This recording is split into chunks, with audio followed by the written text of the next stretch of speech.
excuse me, $300 will get you a top 4 payout. I had the 3 and 4 mixed up there. 600 will get you top 6, and 1,000 get you full top 8. But here we are, Bigfoot, Megurine, pick it up. Yep, and as you said, the matchup coming through. We'll see how the Elphelt does. Obviously, very powerful in the current patch. I feel like does the job pretty well. Kiske, another one of those characters. He has been able to ever since like patch 2 or 3. He has just survived and continued to thrive. And I feel like more of the same here on this patch. It's been so fascinating to hear this most recent conversation around Elphelt being so thriving in this patch, considering we've hardly seen this character in this most recent patch of Guilty Gear Strive. I feel like the last couple weeks is really the highlights for this character here. And now opening up with that 2D counter hit, Bigfoot already with the Bigfoot forward here for the round. Yeah, late JD ended up working out. Back throw, potential instant as we get into this corner. Things getting a little bit messy here with plenty of meter to be able to go for the RC if we want.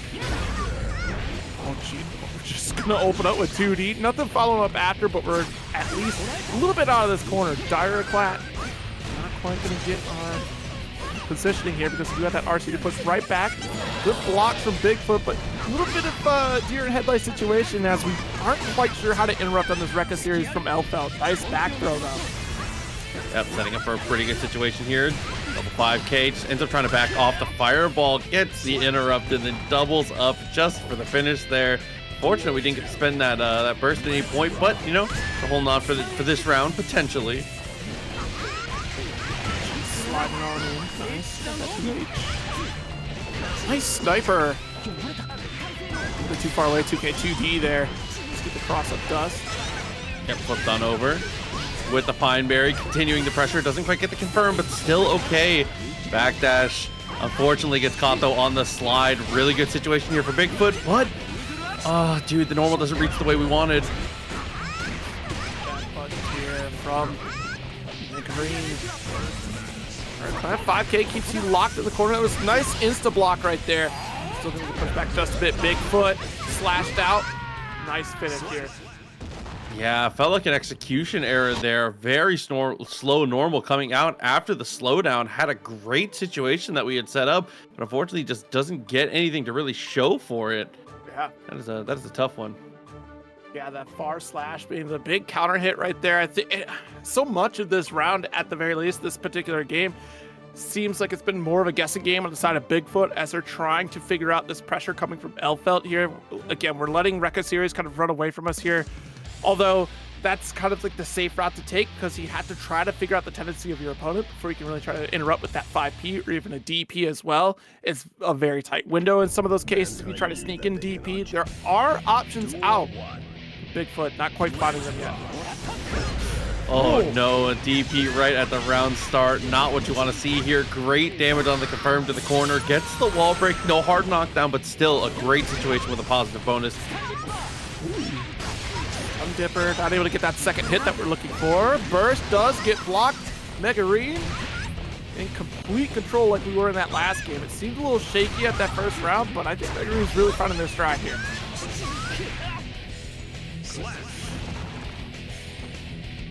Let's see if we get a little bit more of that here. Bigfoot needs to play a touch more reserved here at the start. The run forward, though, I do like that. You don't want to turn off the aggression. Just gotta, you know, adjust the heat a little bit here. Beautiful 6P. Flash, no escape into 5H, though. That's to follow through, and the second hit of Stun Dipper will collide with Megurine here, and will be getting this hard knock, or excuse me, just a regular knockdown from Bigfoot. Low on resources entirely, but going to get that positive bonus to help right back out. Don't need to worry about that burst here. It's going to carry over to the next round. Bigfoot, strong return. An important thing to note here for Bigfoot here is, I was just about to note, on these jump-ins, Megurine is going for super early 6Ps, so we could potentially go for the jump-in and a late fireball. We could go for the fireball into the RC. There's a lot of options we can do to bait that out if you get predictable with your anti-air timings. So GG with that 2H, RC setup here. Nice, see, there it is, right? Finding that small gap in the offensive pressure, able to get that DP. Bigfoot looking like they're a little more confident in this match so far. Oh, didn't want to set up the plus situation. Didn't delay long enough for the frame track to actually come through. Good Clash to continue pressure here, but ends up retreating. I feel like that was kind of your aerial game there. Instead of trying to back away from Megurine, they had the forward dash momentum. You could have just gone air-to-air slash. Yeah, I was going to say, if you're just going to buffer a quick, very low to the ground instant air dash, it should be the JS basically every time. But we still get the poke, wins the day. Bigfoot back on the board. Slowly but surely, we found our stride in this match in particular, especially against Elphelt, which seemed to be Megurine really running away with it against Bigfoot.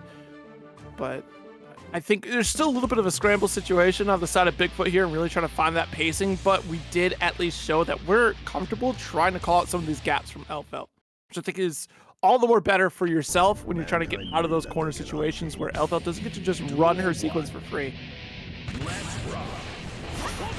There you go. Start, this is closed. Good use of the FD to buy some room, and there we are, that air fireball. I think that's one of the big adjustments we're going to need to see here, especially if we're going to be very active with these 6Ps. Okay. Couple Rekka sequences here, 2K, 2D. Stand up with that 2H, another Pineberry setup. Yeah, honestly, stuck in the infinite right now. Doesn't have much to be able to do after the Pineberry here. Hasn't had the right option yet. The air throw goes a little bit wide and plenty of meter, but Elphelt doesn't get the cancel. Heavy, bring it in. That 2-1-4 fade to follow through. Nice DP. A little bit late on that one. Got to be careful. That was the correct thing to do. It's just you were really close to the ground there on the side of Elphelt. Over it again. That worked out. Yeah, consistently connecting here. Not much to be done about this Rekka pressure. Just basically holding all of it. Late fireball goes past, which puts you in a really awkward spot still. The zoning game, not something you're too worried about here as Kai. You're very comfortable at these ranges. Oh, I'm surprised no 6P from Megu.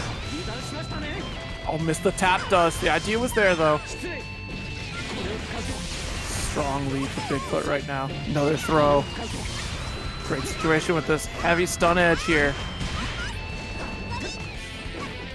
Blocking everything out. Might just be able to go for the Sun Dipper. Absolutely. I was just about to say, was definitely going to build that 50 meter at that point, and it sets up for the strike throw once again. Doesn't go for the OTG, but baits out the deflect shield. Stayed good enough. As long as we cross that finish line, because my goodness, that was your round before the wake up interaction happened. All right, still able to steal the turn. Still 2K 2D. Guess again. This is one of those situations where I almost feel like a 5P call out would be ideal on the side of Bigfoot right now. Going to be the 6P try to be the answer right now. Gets the hit, charges the dust. Definitely looking good here on the confirm. Should be able to break the wall. And again, this positive bonus. High potential, but be careful for that 50 meter. Close slash into Rekka series one more time. Shotgun for corner position.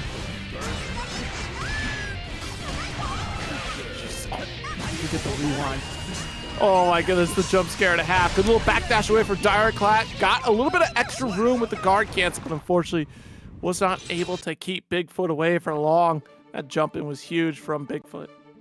Yeah, that was an unfortunate situation that comes up there. When you get that deflect shield and you're able to buy yourself that type of room, I feel like you have to be pretty patient after that spot. You have plenty of time, no need to overextend with any kind of weird fireball or anything like that. No need to try and be too aggressive with your normals at that point either. You've built yourself enough room to be able to be a little more patient. Absolutely. Patience will certainly pay off here on the side of Megurine a little bit as well. Once we kind of get that, we can tell that we can get a set play sequence going against Bigfoot, but it starts to become stale over time, it seems like, whereas Bigfoot will finally find an answer and make that option either null and void, or Megurine just doesn't fall back to that initial set play interaction here. A couple Fujiar, excuse me, to at least get the corner and the snap. Yeah, had the 50 meter, unfortunately didn't get the hard knockdown. That's okay. The deflect shield again buys room, and we immediately go straight back to the normals here. 2K, are you kidding me? Crossed up, 2K 2D right back at you. Kept it simple, jumping heavy. Just the follow through. I think we tried to reset throw, and that's unfortunate because Megurine was ready for it. Dash away, you can't escape the far slash from Kai though. Yeah, and that's a really natural place to go for the RC too. I love that choice from Bigfoot, and now sitting on set point. They're able to immediately find a knockdown. Shock state applied, but that 6P has some range, brother. Yes, it sure does. Trying to go for the Pine Berry setup immediately. That does leave Elphelt with an option out of the sky for just one interaction, but he's able to kind of keep up that offensive pressure again. Bigfoot locking down this corner with the heavy stun edge, bursting away. He trying to slide into the DMs for downtown. Good lord, Bigfoot. Good call out of the YRC. Built a 50-meter just on the slide, trying to stagger the 5Ks. Instead, it's just going to be the jump in. And Megurine, who has been very lazy dev, will be on the Slayer. Anji, Mito pulling up from Generic Soda. Okay. Yeah. Two characters, big problems in the current patch. Love what they're doing for sure. Really, really enjoying the gameplay from, honestly, most of the people that have been playing the character. I feel like the Anji loyal have been rewarded in this current meta. You are not lying. Like, seriously. Even, oh my goodness, Adventure picking up Anji a little bit later on in the life of the game. Also doing very well. Obviously, MacMens standing out as the, one of the premier Anji players out there through thick and thin, has brought this character to the forefront. And yeah, Anji faithful are really doing just fine right now. But Generic Soda gonna get caught by the map a hunch at round start. Right off. Scary situation for both these characters here. High damage from the two. Great 2P answer though. Oh! Immediate burst off that 2H there. Slow, kept you guessing, able to get the pickup and converge to the corner. Yep, sets up for the loop perfectly here. Gonna get one more rep and end it mid-screen. Very good stuff. And of course, we land that straight away. Good follow through. Dev looking very clean on the execution of these confirms into mix-up. Oh yeah, like that's what makes Slayer's offense so overwhelming to deal with, is because you're trying to guess those left-right scenarios, the way that Slayer just kind of gets outside of the range that you're comfortable at playing at here. And look at these blocks on the heavy after Dandy Step here. My goodness. And honestly, even with the good blocks here, eventually your defense you're going to get cracked open eventually. So you got to make some kind of choice to get off of defense, whether it's YRC or just going for something with the buttons. Wow. That is a great attempt at a whiff punish there, but obviously Dev out here breaking the rules with the RC. Yeah, Dev certainly baited that out. So I know you're fishing for a whiff punish here, so let's go that 2H RC. Nice block on the overhead. Another 2H, map a hunch. You could dance right through him, and you see Generic Soda really trying to get that set up. Super for hard knockdown, catch up a little bit on the health game here. So definitely doing a really good job of being present in these mix-up situations. Dude, deflect shield, buy some room. YRC in the end. Dude, oh my god, 80 blocks the overhead. Yo, all right, great reactions from Generic Soda. A lesser player would have bit a little bit early there, and they would have gotten called out by Dev. Punch that 2H. That punch was so short. Looked like we had that opportunity here, but dance is certainly going to be a factor in this matchup alone if you can really get that timing correct. You see Generic Soda put it out there a few times to no avail, but this time you're getting great reward for finally landing it here. About 50% damage and a hard knockdown to boot. The sequence keeps going. Calls out the reappearance after that dash with 2P. And 2Ps are just perfection. YRC ends up having to get spent. There you go. That one-time cross-up goes for it again, and this time it's the counter hit. But the loop actually doesn't work out. Maybe the spacing was incorrect. Short tries to go for fan toss here, but 2P, the true reversal of Anji, bursting. Last-ditch effort here. Somebody's got to try to take the lead. See the chip damage that Anji did off of that. Good lord, and the kill. Yeah, setting up for that strike throw. Was able to go 2P straight into it. Great pressure in the corner, and again, great damage and conversions. Dev was looking impressive in a lot of those sequences and being able to find that left-right, being able to find the high-low, setting up effectively. But Generic Soda, you're just clutching up. What can you say? Yeah, Generic Soda really finding, I mean, sometimes it's all right to just put the brakes as Anji and play a little more preemptively, especially against a highly aggressive character like Slayer in this matchup, or at least in the hands of Dev. Because very quickly this could turn the time where Dev gets really aggressive and Generic doesn't really have an answer to it here. I mean, that is ultimately what Slayer wants to do, keep overwhelming the opponent. 2S corner carry. Nice burst.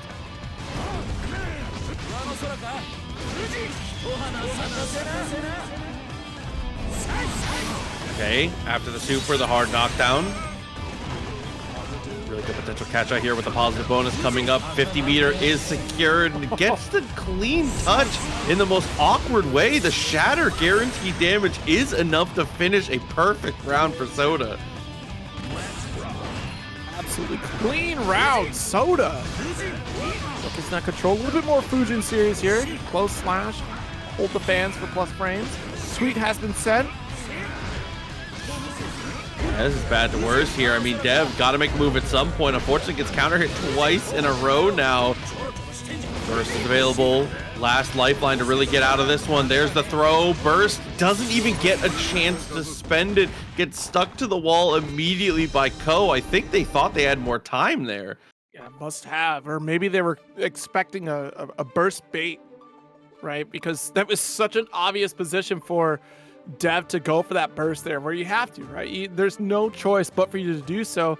Maybe they just resign themselves to their fate, right? It's just no matter what I do, it's going to lose. Yet Generic Soda didn't try to burst bait that interaction here, just kept following through for the finish. See if things can get a little better here for Dev or for Generic Soda. But let's just run this all the way down. We'll see. Right off the start, I like this back off here. Mappa, unfortunately, though. Look at that clean trade afterwards. Backdash is a scary prospect against Slayer, but ends up working out with the 2P. Very hard knock down that close slash. Nice. Looks as if he spent that burst immediately. Beautiful 2F. That was max distance. Just barely clipping the legs here. Things looking even more like Generic Soda here.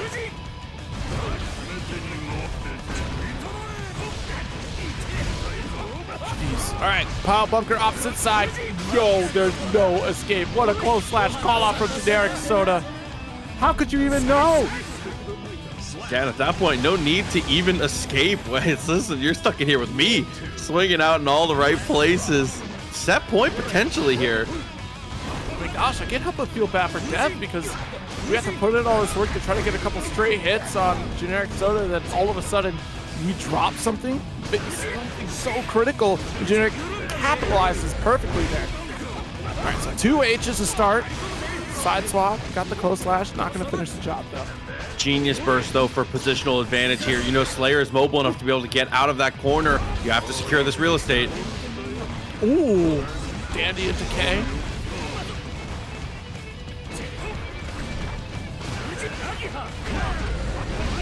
Oh no, 2H lands again though. It's still not enough to kill, but in the end, the way it started is the way that it finishes. 2H finds its mark again. And stopping just shy of the range of Generic Soda there with that Mappa hunch.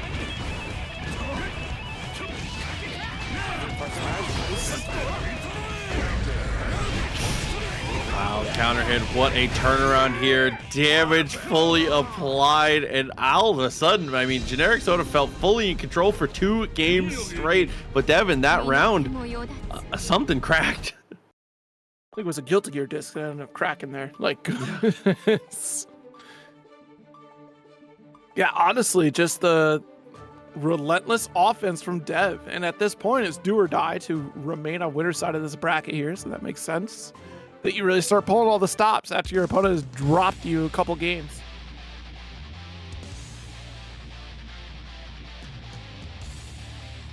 We'll see if that, I mean, really the offense from Dev, I feel like didn't change very much. It was more just the chances we were taking on defense had much better places that we were going aggressive. You have to be willing to press out of block strings and being able to do something active to not just hold this Fujin pressure. So far from Dev, it's been looking so much better. You can see even with that backdash, this is not the backdash of late Slayer. It's significantly harder to use like that in this version.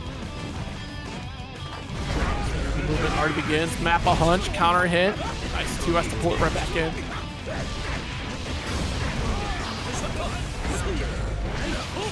Chase down here, but come back slash.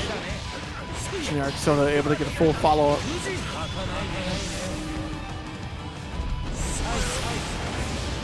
Oh, I was holding my breath on if the guaranteed shatter damage was going to be enough here, but at this point, we'll just look for Chipp with Fujin instead. Now, sweep him off his feet. Too many options at your fingertips there to close out that round, and Dev had to think of which one is going to be the correct option coming from Generic Soda. Who could suspect that there was just a round and throw in that zone? Oh! That's quite the call. Yeah, things not getting better here. Still has the burst, 50-meter available as well. Backdashes to try and get away. Unfortunately, things do not work out the way we wanted. Burst not gonna be spent here. It's just unfortunately gonna die for the troubles. 3-1 victory going to Anji Mito. Who'd have thought, you know? Again, I see Kippy's name and I think of Skippy, the peanut butter in a tube snack. It just comes with normal peanut butter to it. It does, but remember that Skippy, it's the Skippy you squeeze or whatever is the side. Look at the commercial some other time, right? Hotashi opening up, massive 50% lead here. Oh, dude. Great cancel there on the clash. The wake up though, could be looking good. Backdashes and BSUs again.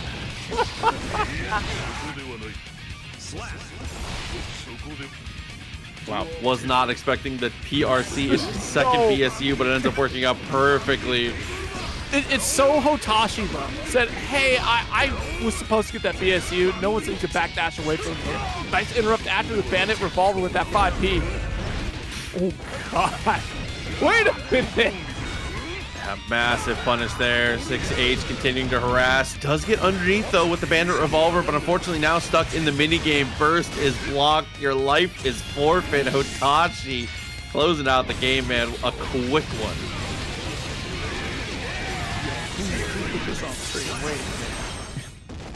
This might be a murder right here. Hold on. That's game one.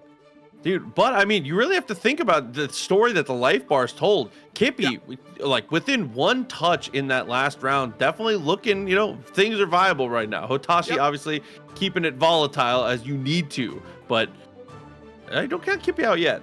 Yeah, certainly not counting Kippy out because we did have some of that possibility there. I would say that you certainly got Guilty Gear at this round in particular. Who would have thought, like you said, the PRC drift forward to get another BSU. Like you can't quite be ready for that until you get introduced to that interaction from a very specific player, and that player being Hotashi here, who kind of send that forward. We'll see this game two. Backs away. And again, opening gambit generally goes in favor of Nagoriyuki here. The double Fukyo forwards. You're going to rage. No, actually just stop shy because these 6Hs, good lord. Yep, as well as the Goldberg here. So now being able to maintain that blood a little bit better here. 2S, a great check, but a better 5P bravery at its finest for Hotashi. Versions that Hotashi is getting here. Doesn't spend the super, saves that meter, so I doesn't think it's going to kill it. I don't blame you. Would have been negative range anyway on the sword, I believe. Just like that, Kippy looking for one more interaction here. Anything will do it, but look at the meter on the side of Hotashi. Of course, we're going to get aggressive. Ooh. Trying to keep it simple, and we're certainly going to hold on to this burst going into the next round, regardless of whether or not you end up stripping that burst. Hotashi was going to spend that. Just like that, definitely looking good here. Clone finds its mark, though. We're able to get great damage on the follow through with the wall break in the second 6H. I think we've prevented the pop, which we have. Yeah, Kippy just full said, at this point, I've had enough.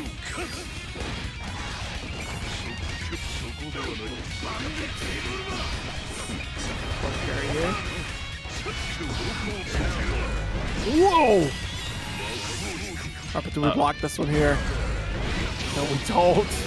Yeah, unfortunate stuff there for Kippy. I thought we actually lived. That was very, very close, but Hotashi able to take the kill here. Burst not available. So if Kippy's able to get some offense started here, this could be very, very difficult for Hotashi, but, you know, water into wine, great throw. All right, purposeful rage here. Close slash counter hit. Still able to get that shatter, and the I can't believe that kill. Wait a minute. Yeah, Blood Rage active, 6H. Of course, the damage is going to come through. Kippy able to take the round and keeping things again very, very close. But Hotashi, just, I mean, when he turns up the heat, things just get different. He's so good at being able to, like, his approach to the rounds when he chooses to be hyper aggressive is so interesting to watch. I need a Ringe breakdown of one of these rounds ASAP. Dude, it's so fun to watch him do it.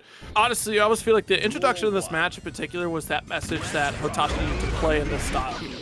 Does Kippy have the answers to deal with a highly aggressive Nagoriyuki, and how are they going to try to handle those answers? Where so often Hotashi just maintains that control of extreme aggression here. The clash and the bandit revolver, able to low crush a little bit there, it looked like. Missed the too far.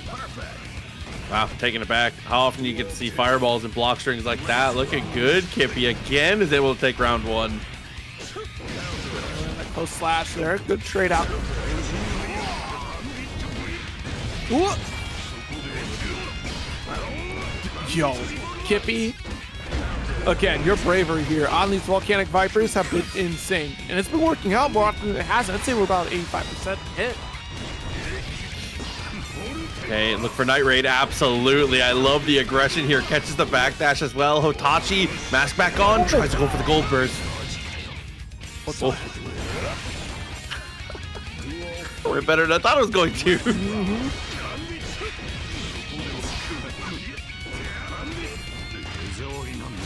Reset for throw. Deep close slash here from Kippy. At the combo here, not quite going to get any sort of kill. No hard knockdown interaction. But DP PRC calls out the Volcanic Viper from Kippy, able to Blood Rage.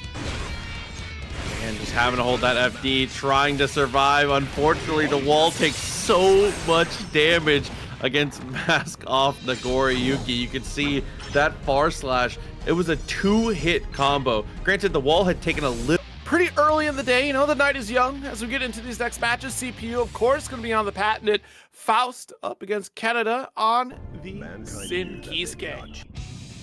Duel 1. Right. Right off the rip.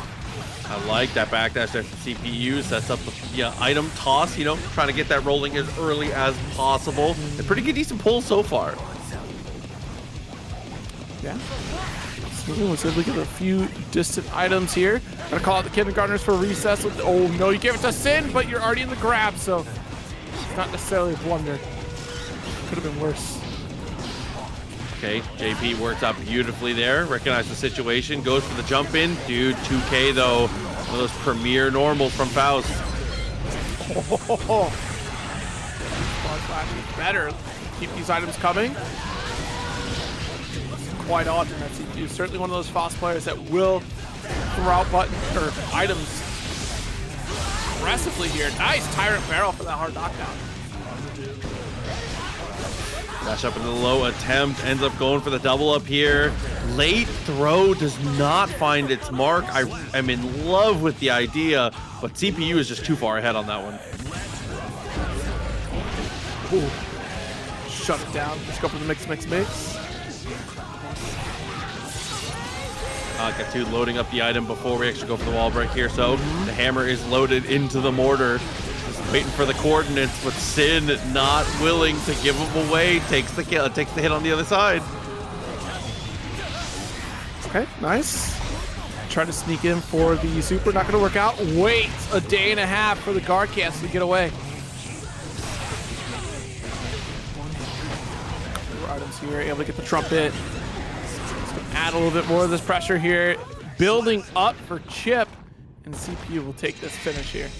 And the last little homie on the run through was the streamers in the hair that were just barely hanging behind that made connection as Sin runs on by. The YRC was a good attempt, but just unfortunately not active enough. Not quite as much invincibility as you needed to be able to survive that one. Yeah. All right, going into game number 2 here.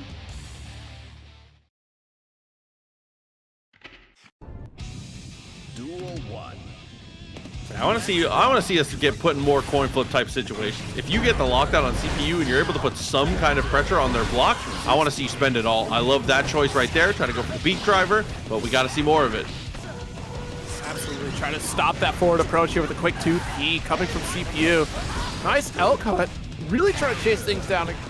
Kaneda finally winning this corner position on the west side here overhead with the hoof stomp. Good round so far for Kaneda. Like, this is an excellent turnaround here. Yep, should be able to set up the situation once again. Plenty of calories, but the back throw puts us in an awkward spot. 50 meter for both. How do we spend it? Just stripping away Afro State with the jump dust. Splattered up against the wall. The unfortunate answer to my question was just, well, we don't. Fortunately, luckily he's able to hold on to the burst though. Nice empty jump, 2K, right in the DP. Oh my god. Get all those resources there. I can't imagine that was the intentional input here. Speed grab was a touch too far. The uncharged version. Low profile from Faust, though. One of the things you always have to think about, especially if you're a footsie strength character. Wow. 2K really trying to catch things out here with the hoof stomp. Good interrupt, DP for corner. Finish the job with the extra calorie send. Yeah, cute idea with the mix. Couldn't quite get over those, so CPU gonna get cooked up for that one. But with a good use of the wild assault there, is able to find the wall. Not as much damage as we would like. Obviously, I say as he gets 50%, but it is Faust we're talking about, like deceptively large amount of damage output from this character.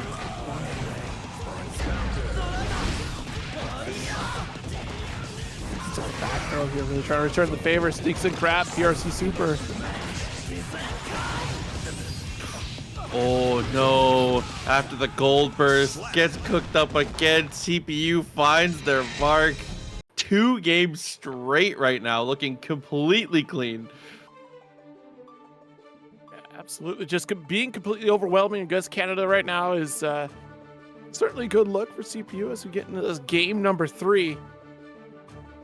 And again, so much of it is just CPU being gosh darn annoying against Kaneda in particular. We have so many items out in the field that adds information overload for Kaneda as they're playing. And meanwhile, CPU making those quick snap decisions on what to pocket, what not to. Duel 1. I just feel like Footsies is a difference maker right here.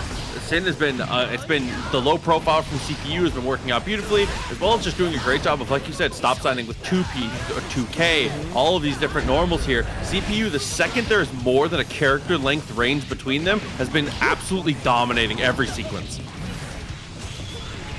I mean, here we are. Already got our bag of tricks out there, 100 tons. Outside the range of the bomb as well. Like, I saw that, but I'm really glad it came out right behind here. Keeping Kaneda blocking on us. Nice DP out of the corner.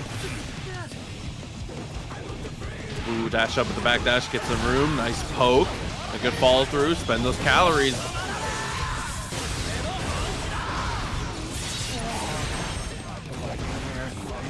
Hard knockdown. Just gets a deep run in here. YRC from CPU. Nice. Escaping the blue wild assault here. Kaneda with this life lead. 100 tension. 6P'able, but the jump slash will certainly connect against CPU. And being more cognizant of these ranges now.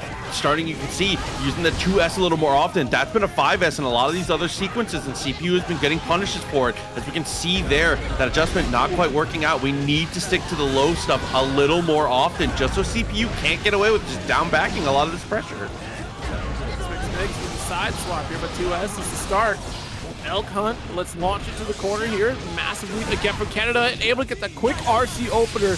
Tyrant Barrel for the finish. That's our first game on the board. Listen to me, Justin Wong won an Evo only going low. So you can win matches in TNS by also only going low. I promise you it will work. It will work. You heard it here first, folks. TNS Online, equivalent to Evo. Listen, I'm just saying, I'm comparing for scale. You can do it. Once again, heard it here first, folks. TNS, as big as Evo. Do it. Huge. That's Proxy. If you want to write that down, that was quoted by Proxy chat. That's absolutely. Duel 1.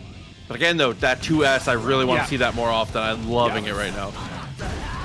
That's just down here. Quick 5K interrupt. I'm surprised. I figured that would have been a nice elk hunt right there. Ooh. Much better for CPU on that explosion trade here. Yeah, CPU also has done a good job of getting back into this one, just because we've recognized that we're a little more often going for the lower profile, the lower options to be able to beat the lower profile. So now CPU has adjusted their spacing to take one more big step backwards, and their 5S is starting to dominate. So we need big adjustments now. Let the bomb back to get that extra hang time before the kindergartners come up for a challenge here. Trumpets in the pocket here for CPU. Double jump dust here with no anti-air from Kaneda. Full screen presence. This is a big opportunity for CPU. Gotta recognize the spacing on the bomb there. There's no void. All the trouble gets caught trying to walk away though. Nice pass, RC teleport here, trying to sneak up with the 2K. Danger is going to be a factor here for Kaneda, but with this low life set, right now the matter if you would have gotten negative penalty there. You're down to final touch scenario either way. Air is styling out of game. Hey, listen, the one true moment of Guilty Gear, just 6P it. Love that DP as well. Empty 2K. 2K 6P DP, I love it. Honestly, this is peak sin. Step on your own trap here. Kaneda stealing around very quickly here. Yeah, still has that burst available too. Things looking very, very strong, even with the rundown here from CPU. Too far. Right back in. 5K, and unfortunately, Kaneda getting the trumpet here. I feel like CPU tried to push that issue forward to make sure Kaneda did not get that support. Nice backdash. Get the far slash to charge. Dust reset. Wait. Dude, charge dust secures the hard knockdown too. Pushed away with the deflect shield. Distance closed though, and Sin with a little bit of meters spent. Nothing left to hold on to there. Makes it 2-2. These adjustments have been amazing. And CPU again, kind of fighting off the ropes. Yeah, absolutely. It seemed like a strong start for CPU, who is in complete control by tossing out these items throughout the set. But Kaneda seems to have found their pacing. Let's see how this plays out for the rest of the set here. Final game, folks. Yeah, hopefully we can keep that pace here. And CPU has done a much better job managing footsies, but I mean, Kaneda, I feel like it's just been the reward per hit has skyrocketed in these last couple games. It's corner carry here. Not entirely trying to get that shatter here, but at the very least we got that extra item. Mini Faust can help. Hey, you might be better off here because you still held onto this corner despite not having any additional resources to build up. But the life lead is substantial. Immediate burst. Just want to give up the advantage of the game. Oh, these staggers. I'm liking how we're adding this to our pressure here. The dive kick for the anti-air as well. Just perfection from CPU. Literally and figuratively, I believe. Lion. Don't, not quite. Oh, yeah, a little bit closer.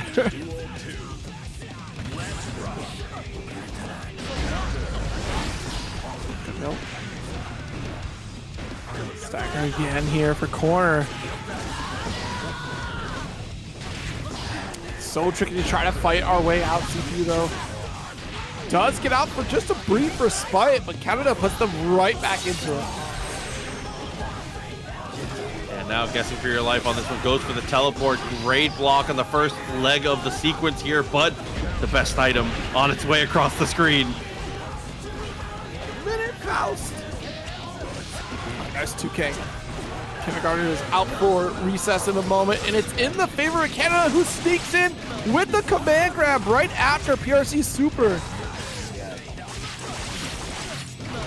Though again, restyles the hair, OTG on the explosion, sends the burst. Still anyone's game here at this point. Really trying to go fishing from full screen.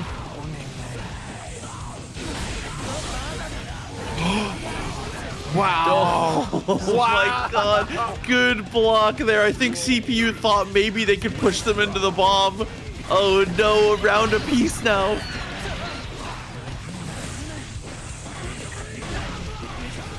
It's accepting the first one as fate. The aggression with this Apho stay here is Kaneda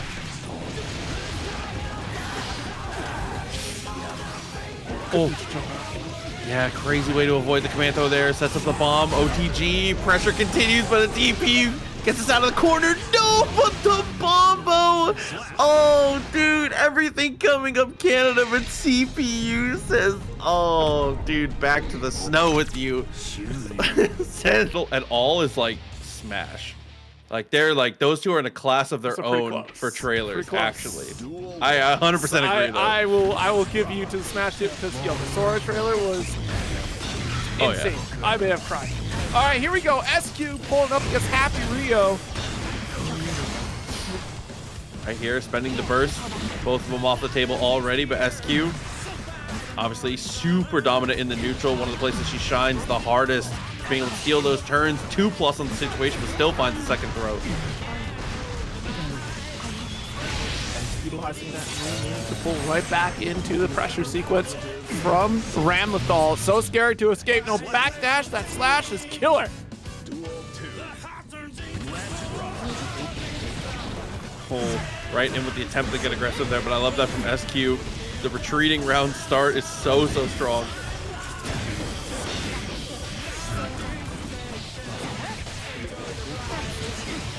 Okay, wake up with 5P, 6P to be able to extend it even further. Both swords thrown, as well as the windshield wiper. 50% of the life off the table here for Happy. Nice. For Mito here with that hard knockdown. Final touch sequence. Hold on, SQ.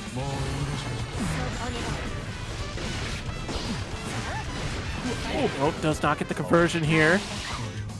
And that back throw, way to close it out with SQ, taking that first game pretty convincingly too.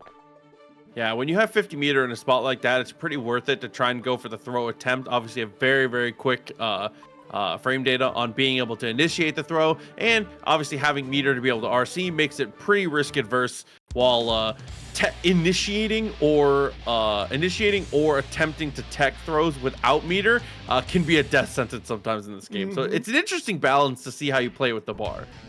Duel 1. Let's rock.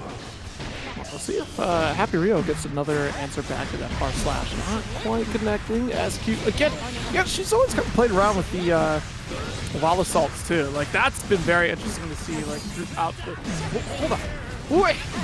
There's a lot of movement going on here. What in the world? Oh, finally getting a chance to show off the gun a little bit here. Goes for the rundown and finds the roll through. Strong situation. Up here. I love this. It's not optimal, but who cares? Get some damage, set yourself up for potentially one more interaction, maybe two. Versus on the table for SQ, but he obviously doesn't want to spend it here. She doesn't have to. Yeah, honestly, I do like that we spent that super there just to at least get some of that. No, that was your Punisher. Happyrio. We still got the shot here on display. But I do like the fact that we went for that hard knockdown situation for a little bit of extra time on that positive bonus sequence here in terms of like you being able to relax and not have to worry about the aggression on the next wake up in particular. More Bato again.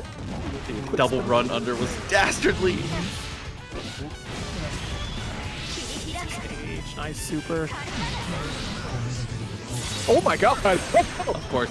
Dude, there are a few supers that jump scare harder than the laser from I wasn't from SQ, just from Ram in general. Holy moly.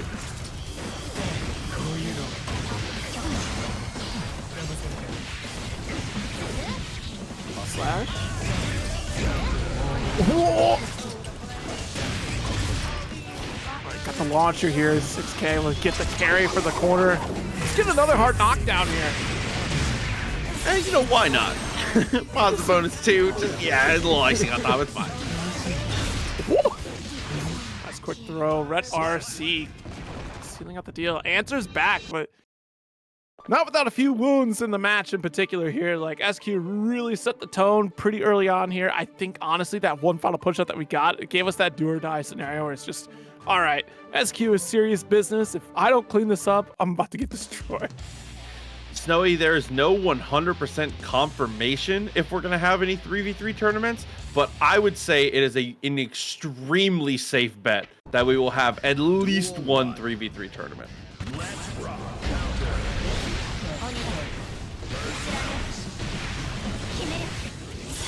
Oh God, but right off the rip.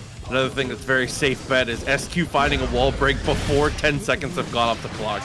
Jesus. She is the queen of those corner situations in particular. There's no question. Answers right back here. Happyrio got a little bit of breathing room. Cursed up that burst. Well, at least pushes back full screen scenario. 5K after the PRC here from Happyrio to steal back the turn and slow things down just a bit. Watch out, 100 meter. Okay. Every single time a Ramlethal with the 100 meter is on screen, it changes the tone drastically here with a quick 50% spend off the drift. A little bit of a reprieve for Happyrio. Nice back throw to finish the job. Yeah, tried to be as aggressive as he could with the YRC there, but not quite working out.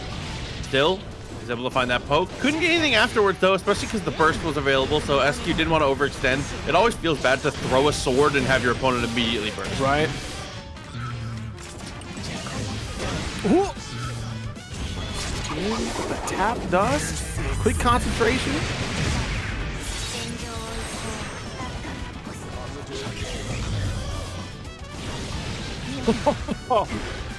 Very cautious approach, but not cautious enough. That far slash. Up the 2S counter hit. Ooh, thinking the burst is going to be there, and Happyrio not going to give it. Especially when you have the meter to go for super, get our shatter. Oh. Yeah, focus and bullets looking a little bit low here. Has to fight it out with the normals, but luckily Happy Chaos not exactly lacking in that department. Tries to go for the dash for the confirm on that far-reaching normal, but things are okay. Oh my. Messy right there, but you know what the best part about that interaction was? The fact that Happyrio, they blocked the rock here. It's going to be gold burst wasted. That's a big W on SQ's side because I'm starting to get concerned. The fact that we didn't go for shatter in that last corner sequence was kind of a big deal for SQ there because she could have really taken the tide immediately without spending first. Now, even playing field going to this final round of game number 3.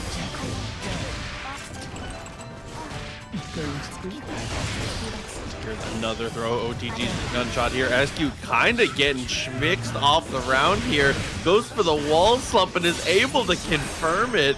It's one of those situations. It's something that is very common these days. While the wall slump is not as powerful as it once was because of how burst is gained, if your opponent already has burst, or if they're in a situation where the next interaction is going to kill, a lot of times you can still just set it up and run your stuff. Mm-hmm.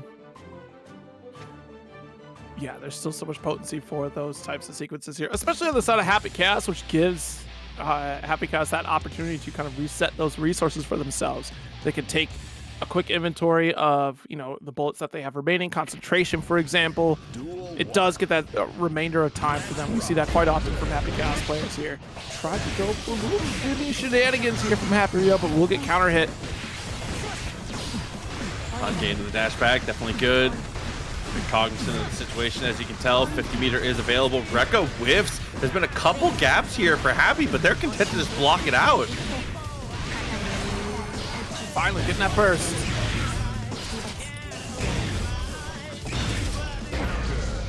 Ooh, beautiful 2S here from Happyrio as SQ tries to approach.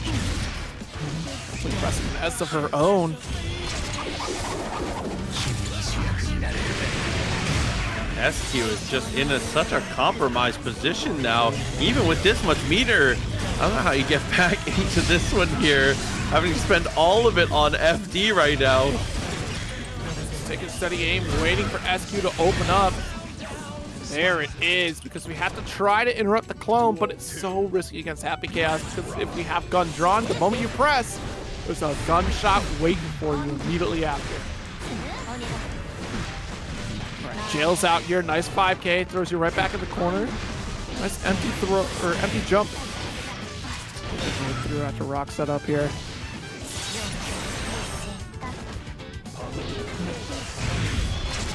Oh no, secures the 5K, is able to fully follow through. Brother. SQ, it is in a terrible spot now. The swiftest send into super for the shatter. There we go. Opportunity arises, goes straight Mortal Bottle. I love that choice. Hard knockdown, 50 meter. Pin it up here. Send it just to lock out the burst opportunity. Oh my goodness. Very quick sequence from SQ to make sure that she can secure victory there.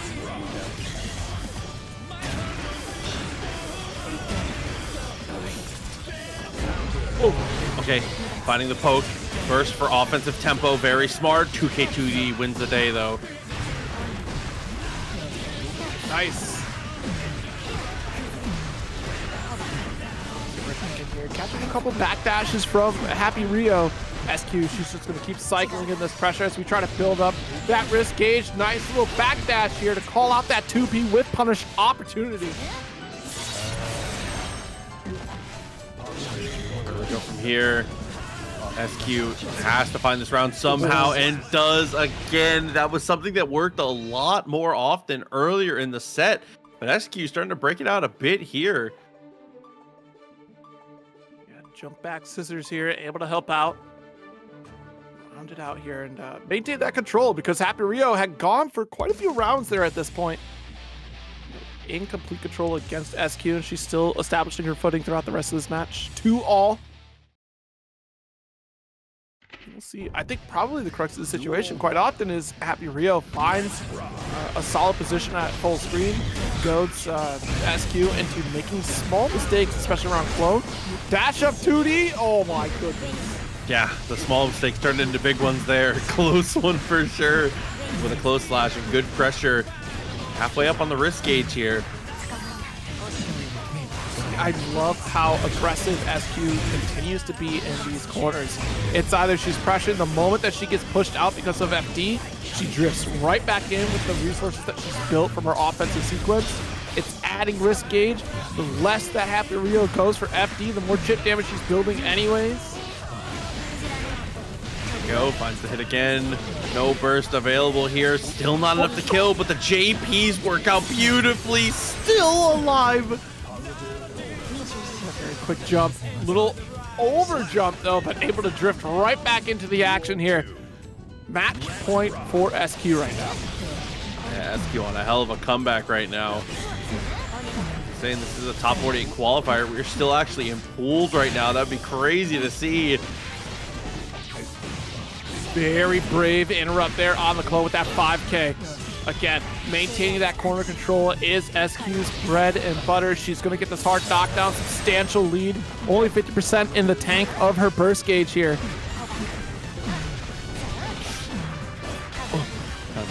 First hit, but the record was just a touch too far. Burst, I like that spend. You got to at this point. You just have to. Nice. Burst up too far for the far slash here. SQ. A little bit of trouble here. Deus Ex for Shatter. Spend all your bullets to get to the wall here. Let's do one more interaction, but SQ still has the burst. Happy needs 2 big touches. Close YRC out. She moves. The tap dust, and I don't know if we thought maybe our own burst was actually our opponent's, but either way, SQ crosses the finish line against Leo Whitefang from MFCR, despite removing an essential tool from this character here. And we're talking RCDP. On both sides, mankind knew that society would not change. Hey, because listen. MFCR is still on the prowl. Dude, you can't. There's an amount of beast blaming that is just too far over the line. He's still here, still making things work. Great check. 2K2D actually beats it out and gets the punish for the first DP of the set. You know what it reminds me of is Axel in the Streets of Rage. Every time he does the RC like that. It's that same sound clip. Oh my god, what a 5P. The snipe, actually ridiculous here. The cross up though, Rin with good defense so far, but Leo, one of those characters. Yeah. I'm not gonna hear. You know what? First it was SQ. That's enough. That's enough. Hold on, time out. You all can't be doing that. That's a foul. Like I said, one of those characters. good job of getting away, though. Has to spend a lot of that meter for the FD, and then no look with the 6P. Working out well for MFCR. Rin doing very well in the early stages of that match, though. We've got a couple bangers in a row right now. Risk is cranked up here. Could have been far worse. Wait a minute, the side swap. Y'all are crazy for that. Nidrin. Nidrin goes insanely hard. That's unbelievable. Unfortunately, though, MFCR is the one saying it right now. That's 1-0. Rin? Nidrin. What? All right, well, here we are. Game 1 for MFCR with some crazy movement. You can't move characters like that, though, Proxy. It defies the laws of physics. Hey, listen, there's a reason why this game is the way that it is. 50 meter to break any rule. It is, it's the game we play. I respect it. I need that to be a real mechanic in a fighting game. You have to spend 50 meter and any rule you so choose can be broken. You should get a drop-down menu. Yeah. Oh, God. There we go. Heavy fireball on the first real knockdown of the set. MFCR answers back quickly, though.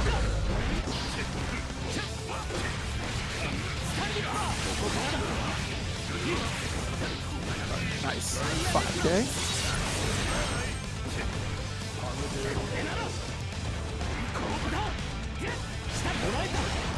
Oh, nice red RC here. Bursting out, though. That's a very late burst. MFCR feeling very confident right now.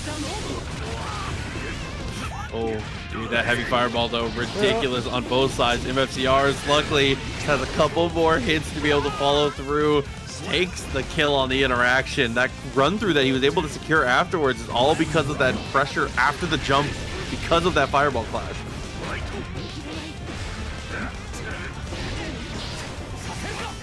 Nice. You call out that close slash here. Deep throw, side swap. You thought you could start up a fireball here at that 5K with the interrupt. This cross cut from Rin. Good call out. Oh, tapped us, though, and I don't think we're going to get burst back quite in time, especially not with the Wild Assault here.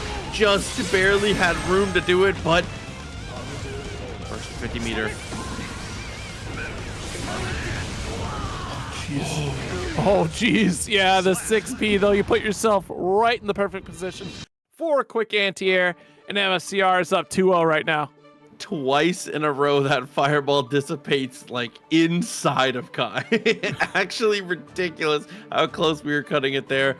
These matches have been pretty back and forth, but MFCR has been the one to close them out, which is the most important thing.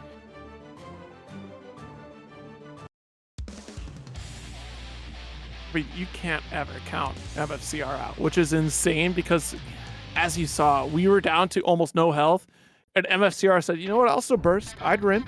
Duel 1. Let's rock. Here, Kav, I appreciate that, absolutely. I'll sign your bunny anytime. I thought you meant like the classic, why did you do that? Why did you sell rabbits? Oh. Oh my God, the back hitbox of the DP.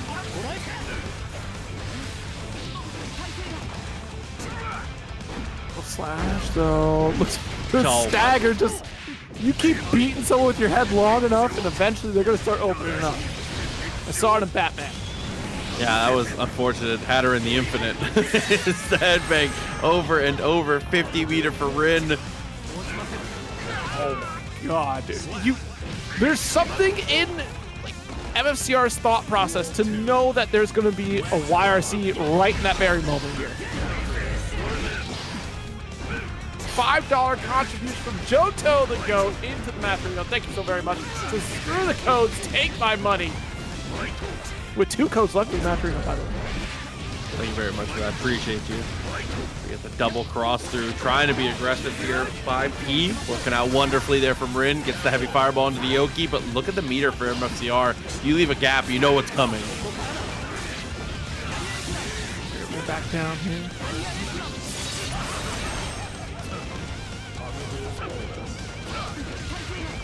2D, cross through very deep, gold burst. Rin trying to establish his victory here. My goodness!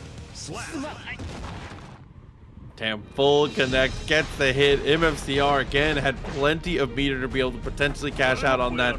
Everybody who is watching tonight, and if you guys want to support the channel, the best way to do it is actually free. If you guys want to check us out, we are closing in on 100K subscribers on the YouTube channel, as well as 100K followers on Twitch. So as the best way to support the channel is actually for free. So definitely make sure you check out both of those. We appreciate you guys a lot. Again, for all the support though, and everything that we do. Oh no, I think we just outed CPU. Oh my god. I don't know what you're talking about, too Jellyish. No, CPU was not playing. Marvelo with this shatter. Look at this proxy. It's amazing. Look, Jellyish. Whoa, crazy. To be fair, it was a great set. Oh, dude. Go here. Using that clone to great effect. Trying to just smother things out, but a great teleport and a better anti-air. There's a great burst from Marvelo. It's going to be big damage and a wall break for sure. Our lives here as we bide our time. And all sorts of meter available, and unfortunately cracked open. Marvelo goes down. All that work. That is always so demoralizing here, but Marvelo has certainly been in that position before where they put in so much work and it all gets stolen away by one unfortunate interaction. The 2K2D, Johto to go for a second contribution to the Matcherino. Tina Strive, but everyone has to play. The D&D voice chat will actively play. Listen, I'll DM a 700 person campaign for 1 week for all the viewers. Gotta do it. Oh god, here we go though. Burst already spent. Marvelo trying to aggressively close the distance as best we can. SYMPHUUKAI has been able to set the tempo at almost every single turn right now.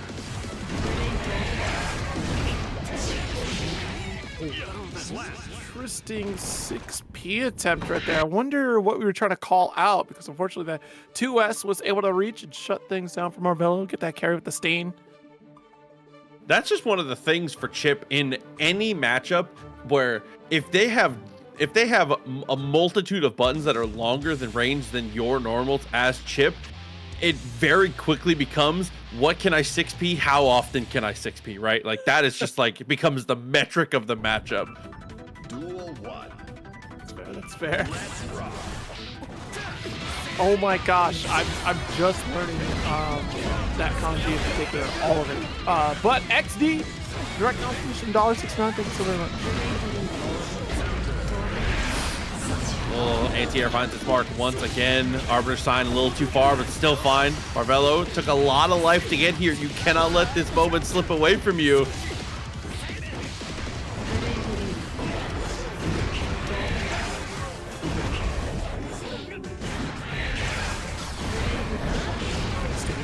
Ooh, the teleport, tricky stuff, but excellent blocks here from Marvelo until the tap dust. Opens things up here, good high block on Arbiter's side.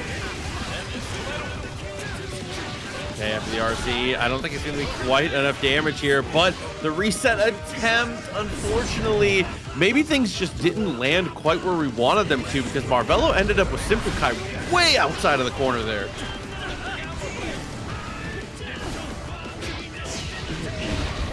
Launches.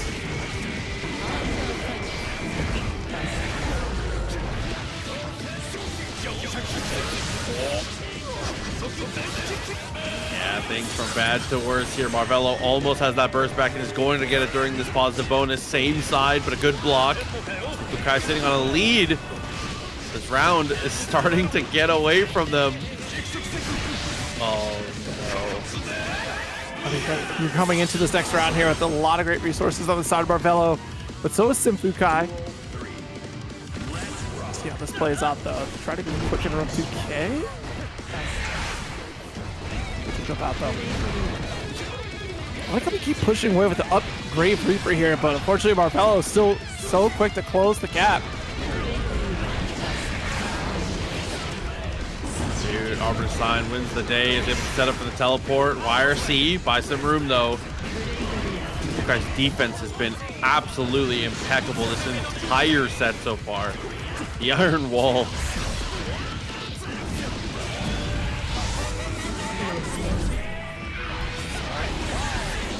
Succubus with a quarter carried.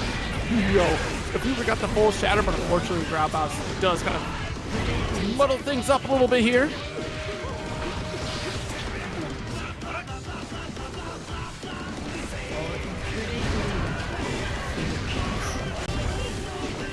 Nice. Over here. For that last touch. Nice. Catching the backdash here with that 5K. And there's that patience that does pay off here for Marvelo. Every single interaction, SYMPHUUKAI has been trying to get that mid-screen range to play at Testament's more optimal ranges here. Stay PRC to get out of the sky as quickly as possible. That was the lingering Grave Reaper, wasn't it? It was not on yet.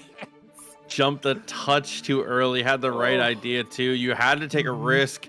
It's one of those ones where you have to be as frame perfect as possible in that situation, because if you delay too long, SYMPHUUKAI obviously going to be able to react. Defensively, they've been nearing perfection in how they've been dealing with these situations. And Testament, the character themselves, is just very good at dealing with that type of spot. If you are at normal jump height, Testament 6P will reach you. That is a hell of a button. That's true. Yeah, Testament 6P is literally the crossing guard stop sign that pulls up. That is what it is.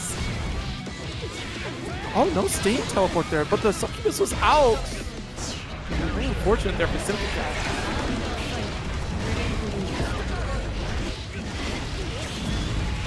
Oh my, things from bad to worse. Succubus gets the juggle, and god damn, that normal does a lot of damage, bro. Are you serious? Yeah. It does so much. It did like as much as a super. You know, it's your fault for playing shit, right?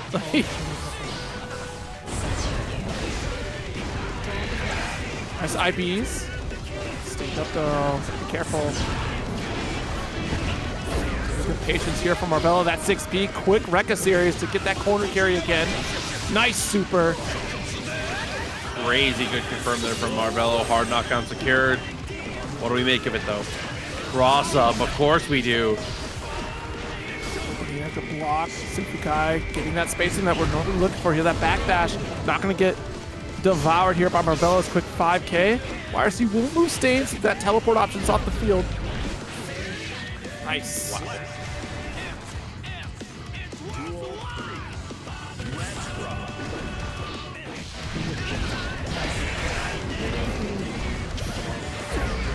Jumping heavy. Apho, coast to coast we go. Ah, too far for that Rekka. I wonder if we wanted a step right there. Very tight window for that follow through from Marvelo to even try to get it. No. Wrong side for the dash here. Put yourself right back in the corner, try to get the jump slash. I can't believe you 5P jump 2K. Listen, they have the normals for it. Gets the OTG on the close slash, just 6P it again from Marvelo. I'm pulling up the hurt box right now. You're out of your mind. Wall run. Everything. Just trying to be able to have these offensive advantages here. Look at the bar from SYMPHUUKAI though. You know what's coming. Oh, there we go. So did Marvelo. I love that. Goes for the Alpha Blade incredibly early into that mix-up there, just to try and cross up the inputs at least as early as you could, because you know Super RC is such a potent situation there. Right? All right, we're at least stopping them bleeding a little bit here. Let's go into this game 4. Chipp does have to work hard. But also, if Chipp works really hard, it's very difficult to block. So, I think it's a fine balance. I think you're paid the Pied Piper at that point. Ooh, okay, nice cross up there with the Alpha Blade, but a beautiful burst from Chipp to kind of own that corner.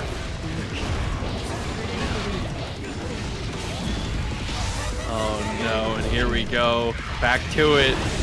Hard knockdown after the Arbiter's sign. Oh, Marvelo. Glass bones and paper skin for Chipp here. The stain for the extra pressure, but the Commando lands. Launches, gonna hold burst for that next round.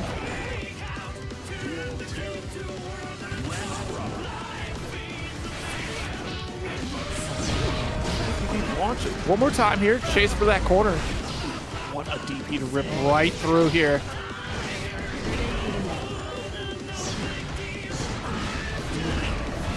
Slash, to be honest though, on the approach. Too far up for that PRC. Jump dust will connect for Marvelo. Okay. First for both. SYMPHUUKAI again, impressive on the defense, but you can only be impressive for so long. The overhead bonsai finally finds its mark, but we don't get the kill. Oh no. No, that you have the super. Okay. Okay, right. Yeah, hell yeah. And it was a DP. Of course you did. I love it. Calculated, right? Calculated? Florida always calculates. Okay, all right, relax. Listen, I hold my bias in well. Good push. Oh, dude. Good press of the normal there for SYMPHUUKAI, but a better burst from Marvelo. Unfortunately, you had to spend it in that spot because now SYMPHUUKAI with that burst has kind of made this situation a little more pressing.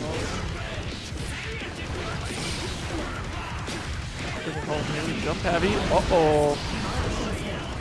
Whipping was not ideal here. Yep, a nice little whip punish here. Opened up for a teleport opportunity. SYMPHUUKAI 3-1 victory over Marvelo. And sometimes with Chipp, those small mistakes turn out into like more. Frijoles Guapo versus MacMens. Did I say that right? I feel like I said that right. I felt very good about that one. Yeah, absolutely. Listen, the handsome bean. He's about to try and put this work in. We'll see how it goes for him here. Obviously a tough customer. MacMens, man, I'm so mad at the TNS that MacMens was able to win. I wasn't there for it because I've been such a goddamn fanboy for so long. We'll see how it goes on this one. Frijoles Guapo looking crazy right now. Is able to get great pressure and force the burst out for MacMens. Now plus frames here. 2S already trying to lock it. Nice control of the spacing again. And you can see here that it's so tricky. Yep, absolutely. So get that out of my face. Gets the throw again. Continuing the pressure. Taps the dust, but is going to get punched straight away for it.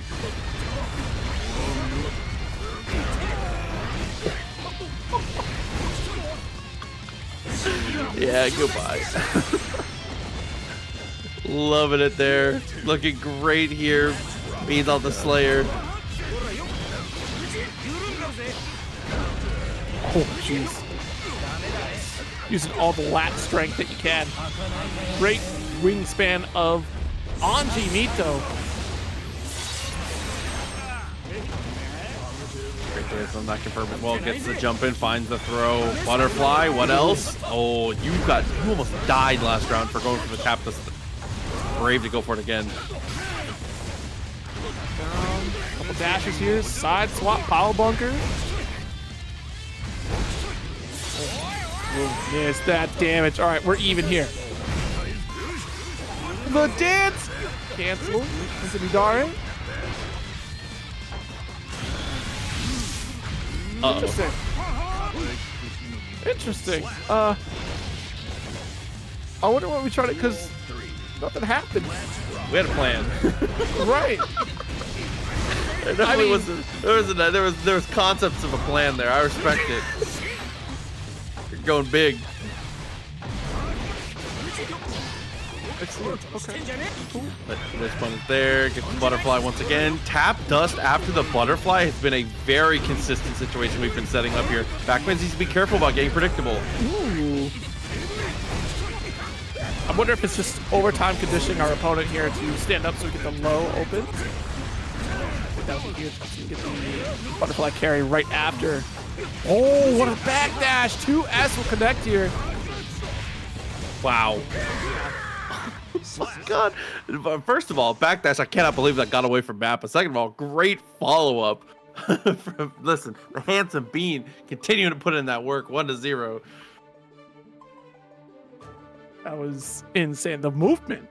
Heavy going cross-side here at the end.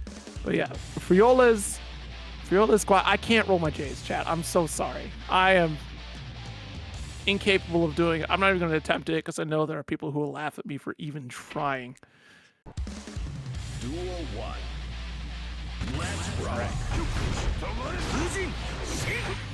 being going to get caught by that toss fan here. Nice. 2S to pull it right back in for this constant pressure. Blue beat combo, though. Here come, they're the same person? That explains a lot. It all makes sense. PRC finds the throw.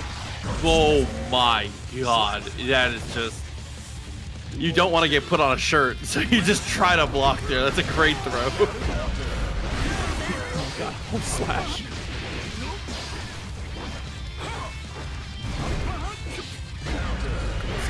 Nice, the far slash, big counter hit.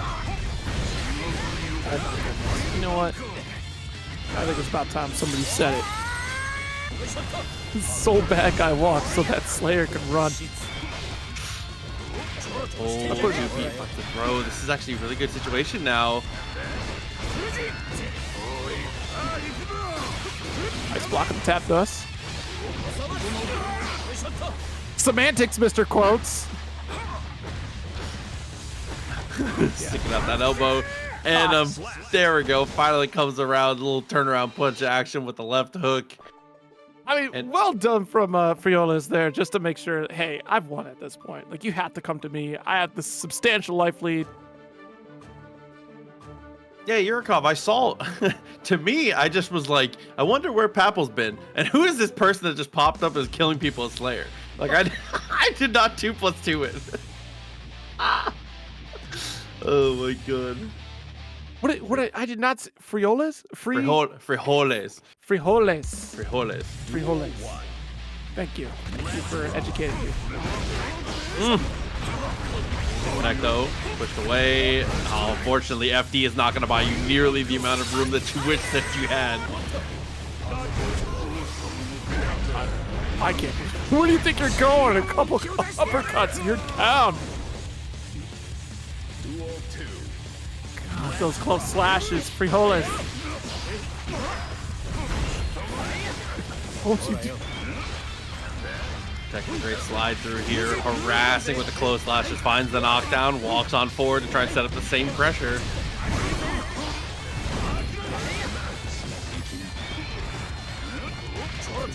Honest, see, like I said, we're establishing that conditioning here, right? So we've had so often a tap dust sequence after we send out the tweet. Nice 6P finish. And finally, going for this 2S, because we're expecting that Frijoles is going to stand up. So we got the 2S.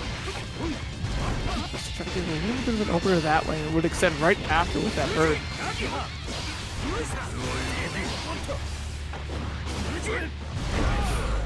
Oh god. 2 map hunch, but no damage. I think we're great. Corner carry that really got him on that one. Yeah. But the distance closed here, finds the Fujin, looks for the overhead, doubles up with the tap dust. Uh-oh. Oh no, not like this. Any BRC's forward, this is terrifying. A Slayer that has nothing to lose except their life.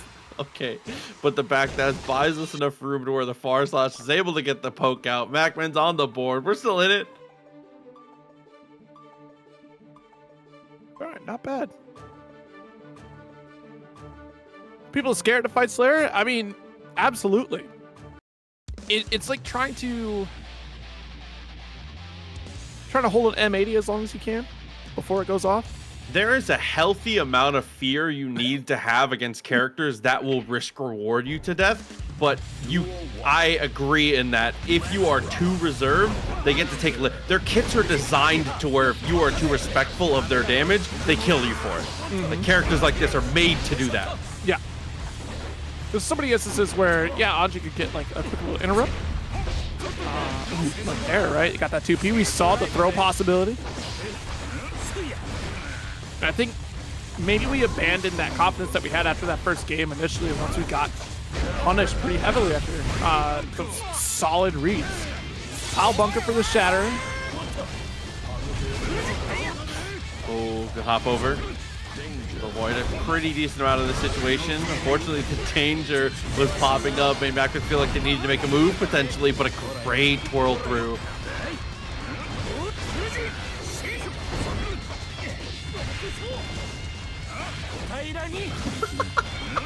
The triple side swap, we just throw him out of it. had about enough. I gotta get the throw. What? All right, BSU. Not that we need the universe here. Nice, backdash away from that overhead. Oh, and that sequence has gone through a couple times, and unfortunately hasn't quite been able to close these out. Oh, it's Guapo in it again. Burst spent, has him cornered.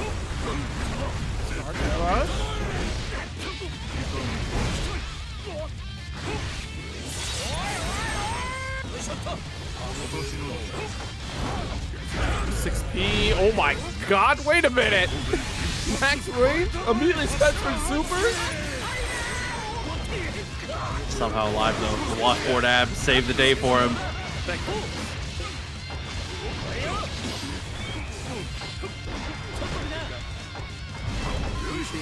Frijoles in the corner, but the BSU for the finish. 3-1 victory against MacMens. Scary situation to be put into, but you know, it's one of the things you got to deal with here. Slayer's here to stay. I felt my eyes melting to the inside of my skull reading Slayer's all mids, by the way. They look crazy. I know it was a joke, but even joking, it still triggered me.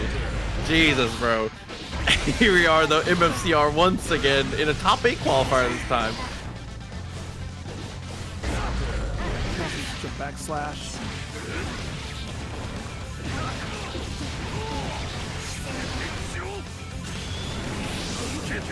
Okay, smart stuff here. Wall break, hard knockdown. What's the follow through though? Plenty of meter. Side of Akeno. Ooh, a little bit too late on the slash there. Get the sneak of the throw. Akeno. Immediate shatter. Jeez, and the laser. Just so good at cutting through the guts. Great damage.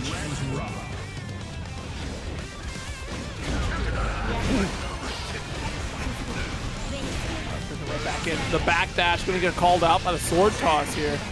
Nice sequence for the corner, stripping away a burst from MFCR, but what a DP.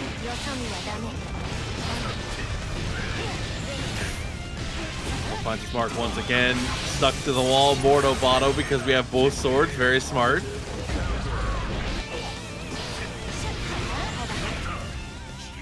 Goodness. We're gonna miss it. The Akeno finish here. Yeah, sometimes you get Ramlethal. Definitely one of those characters. We're coming off of a Slayer game, so I mean, we're definitely in that mindset where you can just get hit and just get blown up. But, you know, 2 more of those characters on screen here, looking very, very strong. Yes. Doing a good job stealing turns, controlling neutral, playing very risk adverse as you should. Honestly, up and down the bottom. No notes. Akeno looking crazy. Right? Especially at that full screen sequence, not putting themselves in position to, you know, play into MFCR's hands, right? Because we've seen so often that reversal opportunities are abound on the side of MFCR. You talk about risk averse from Akeno. Well, there's somebody who lives and thrives in risks, and that is MFCR. So wake up DP is an option, but also wake up 2D. Like, we've seen some random calls here from MFCR, because they're just honestly great call-outs against the approach from Akeno there, but it's still terrifying to make those approaches. So you see sword toss, you see the rock pull through to try to, you know, set up these block situations here, but this far. Heavy slash here.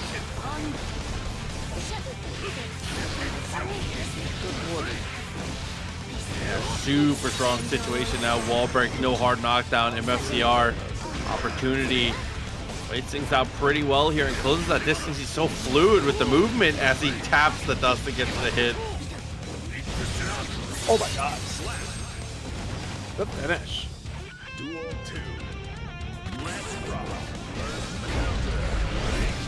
Oh, again, that max range still able to connect here, holding that guard point out.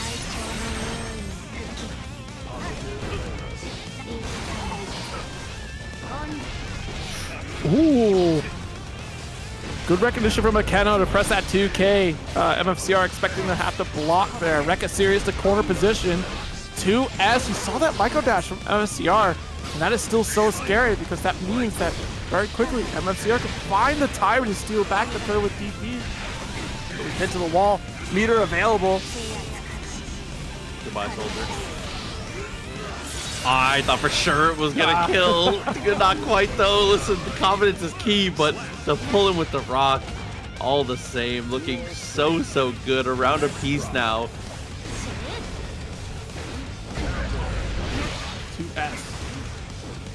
side one more time here. Look at how we're drawing the line here. Lows from Akeno, not overextended, but look how much return you have on that investment. PRC for a back throw, 50% life lead for all that very cautious approach. Uh-oh, lingering hurt box right there from Akeno, like a little bit longer than expected.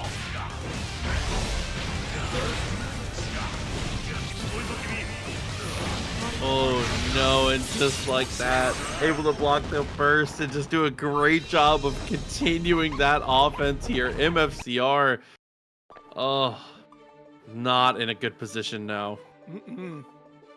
Yeah, strong lead here for this top 8 qualifying match. On the opposite side here, we still have Jack, who qualified 3-0 over SYMPHUUKAI. Jack actually took down CPU 3-1 to get to that point. Kreeg and Lolo are in the background competing right now. Frijoles and SQ still competing right now in the background as well.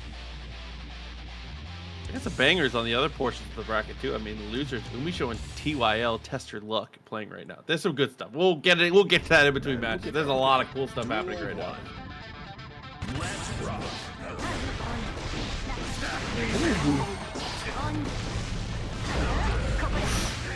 Ooh, nice poke and a follow through.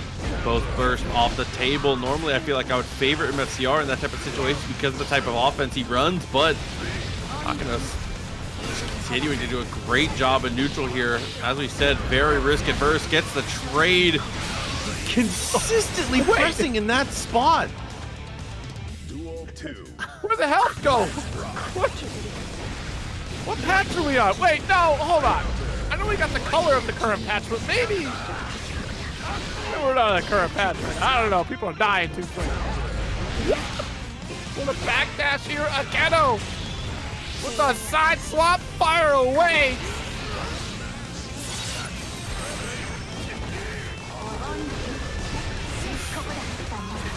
Pops on in. Just built the meter, positive bonus, locks up the extra 50 bar. So now PRC forward doesn't matter though. It saw the startup of something and thought that the throw was gonna be safe. Unluckily though, it was 2D, the missile drop kick.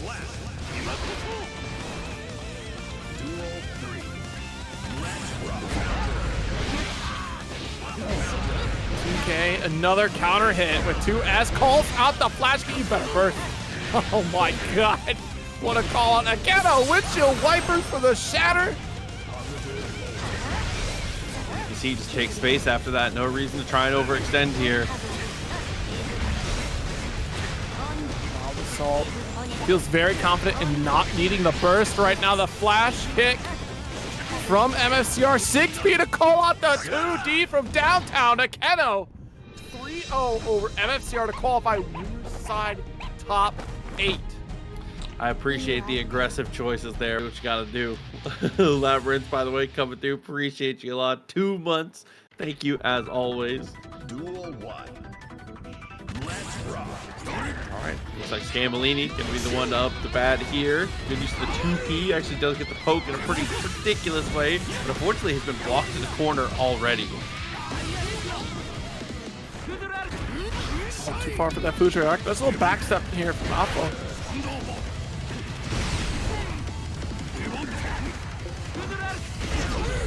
Oh my god. Drop the coffin.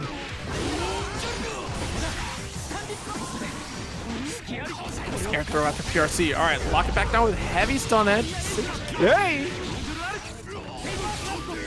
Yeah, BP takes the kill. Strong showing. What a way to turn things around after being, again, cornered incredibly quickly in that round. What do we get 2H for that? You know, you have other buttons. It still works out though. Nice little follow up there in the whole position. Drones away to try to get a little breathing room and a beautiful 5 feet anti-air from Mito.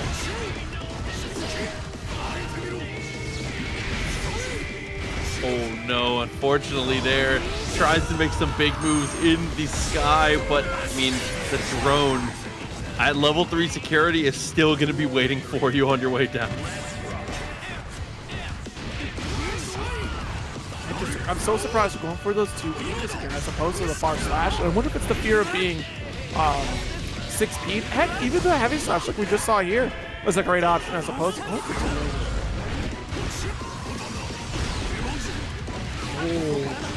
Interesting. That would have been very fascinating if we got the guard cancel the whole corner, but that jump still finding a mark. Double. Fire a clap.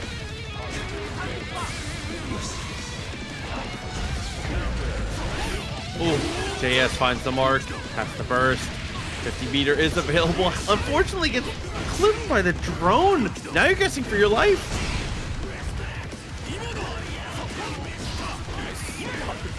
Air dash here. Oh, that'll finish the job.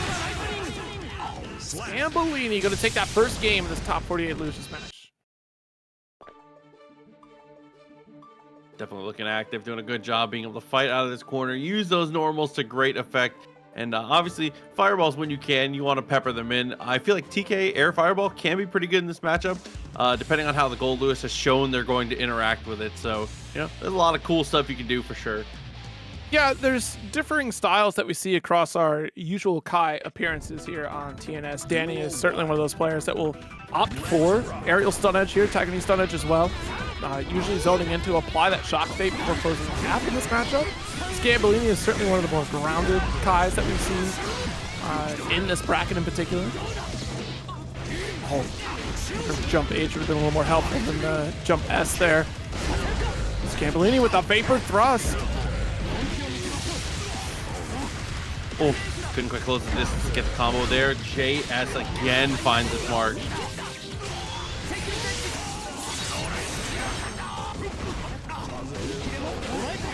Taps the dust right off the rip. I love the aggressive choices here. Is able to find a throw for the OTG. Scambolini, as always.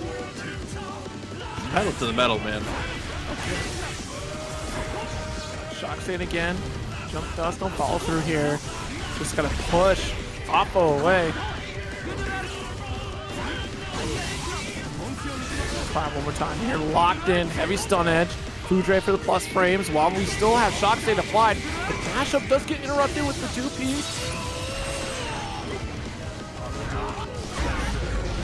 Oh, the jumping again with the JS.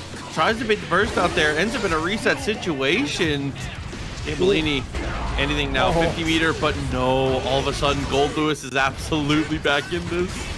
Yeah, such an error on the side of Scambolini right there. Still able to clean it up with that back throw, but you can see the multitude of choices cycling through Scambolini's head and then getting caught with decision paralysis there of, oh god, I guess I'll have to go for this guard cancel while there was nobody there to try to guard cancel, right? Because you're expecting drone to be followed up by maybe a Behemoth Typhoon, but Apho just was nowhere to be found against Scambolini here. So you're going to, one, eat the drone pressure, and two, eat the follow-up from Apho there. Unfortunately, Scambolini was still able to clean it up.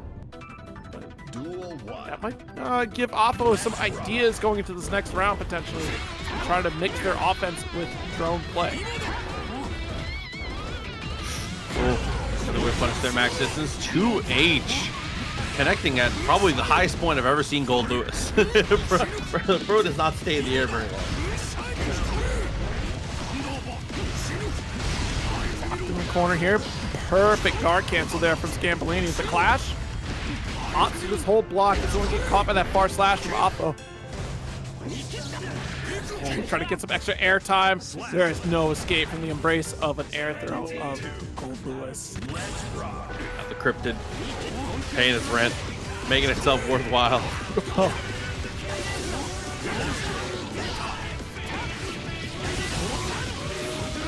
Okay, the fast RC for the extra damage. Look at the life bar. Scambolini even down around here. Flip kick almost gets the cross up there. Wasn't quite. Maybe it was just moving a hair too fast, and that's one of the best starters you can get as Kai. But luckily, the life total was at an amount we didn't even really need to go super optimal. Hitting 5K was able to fortunately get one more bounce here to follow through and finish for Scambolini. On match point here.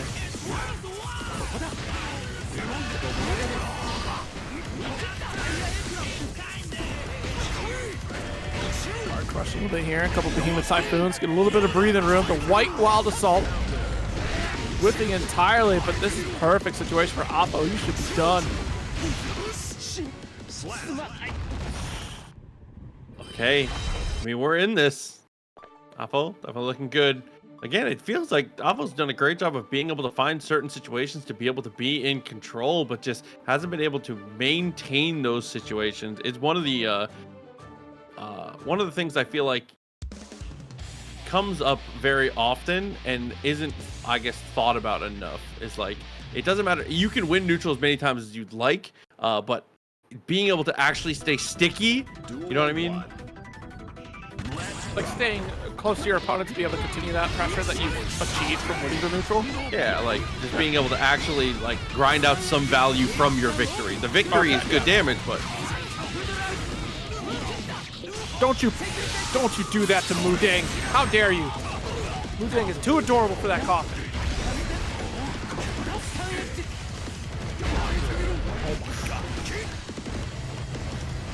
wow.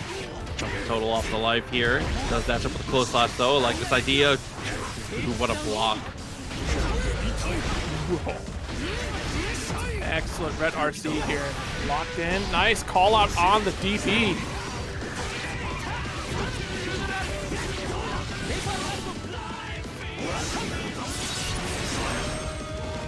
Oh my.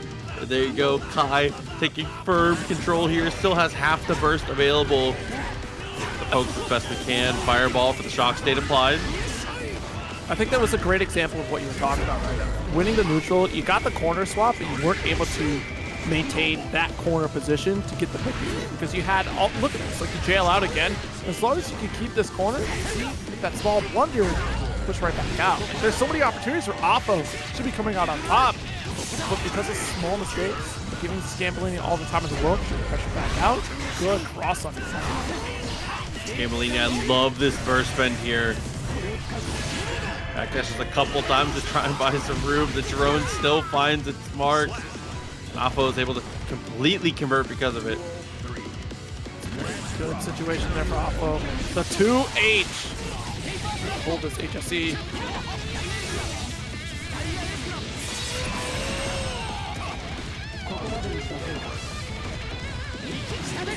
Slash heavy. No, wasn't expecting the jump out from Apho, but he already had the stun dipper. This ride the lightning will get that shatter hard knockdown. Scambolini in a great position with this life lead. Nice delay on the 2K. Wow, and that burst cornering him. This could be it actually against Goldlewis, but no. Yeah. Push block is great. Okay. 100 meter available here for Scambolini. Gonna get Behemoth Typhoon. If you get this, all right, we gotta stop dropping these combos. That could have been Apho's round right there. If we would have gotten the opposite side Behemoth, but because of the drop, Scambolini will clutch out a victory. And again, to your point, man, what a great choice it is. We'll get into that if we get to see it later. Yeah. I sure hope we do. But yeah, I would love to get to see the May. But here we go in the matchup now. I mean, one of the things that's always been key in this matchup, Potemkin 5P is a difference maker in this match. Always has been. Right. Oh god. And start with the Garuda, right? Changes the matchup entirely here. It's gonna be another, or is it gonna be opportunity for you to jump out? See, that small delay really changes things, but able to call out the pop buster. Awareness from Piho to not rest on their laurels and blocking here. Slide head into the jump over, finds that knockdown, double overhead. Obviously, Potemkin a large target for those jump ins.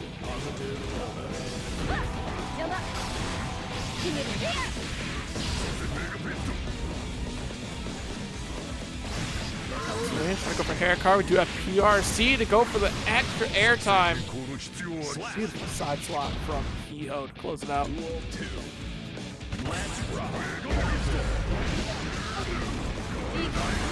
Happy actually, when there's a new Marvel game, that's when you'll know that I have a connect. There will be signs. Looks for the chop, straight into the RC. There's a great call, and of course the Pop Buster finds. I thought we were gonna live that. I thought we were gonna have a pixel. Jesus. So wait a minute, are you playing Marvel with your connect now? Is that what you're doing? You dropped the controller? Is that motion controls? Oh Okay, great job here, continuing that pressure. Look at the chip, look at the risk gauge, everything just going ridiculously Aboii's favor right now. Paul just to continue the risk gauge pressure. We try to stay airborne as long as we can, but that 5P, as you said, really just shut it down. So, all right, the flight back to the corner you go. The car pops to your deck. Yeah, being able to find that one little touch to make them feel like they have to stay glued to the floor. Aboii looking fantastic in that match, at least in the game one. I'm not sure what you do. Like, the moment you see Pot do the Kara Pot Buster, you know it's over because it's too late already by that point. You've not jumped. Therefore, you're going to get scooped up.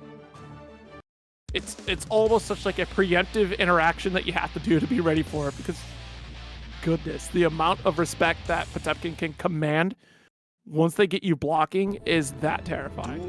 One of the most genuinely wonderful things when you're playing a grappler, as a heavy grappler enjoyer myself, is when your command throw takes a long time. Because your opponent's having to watch the movie every time you're right is a big boon.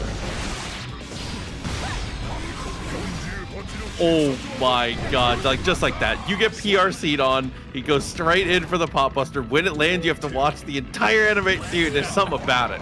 There's something about it.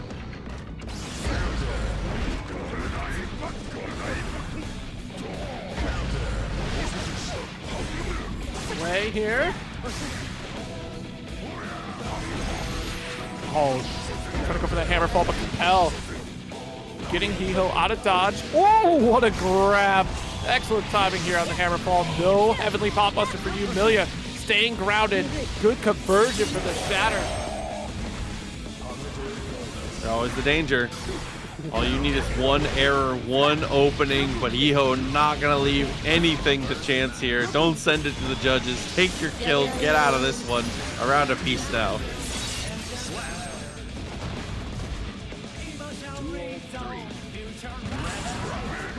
First on the table here for both sides, technically, since the next hit will give that availability to Hiho.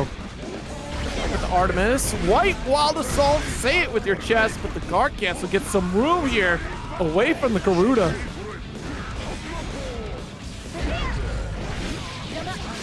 Excellent, big counter hit opportunity here for Hiho. Oh, you put out a second 5K, wasn't ready for the guard cancel here.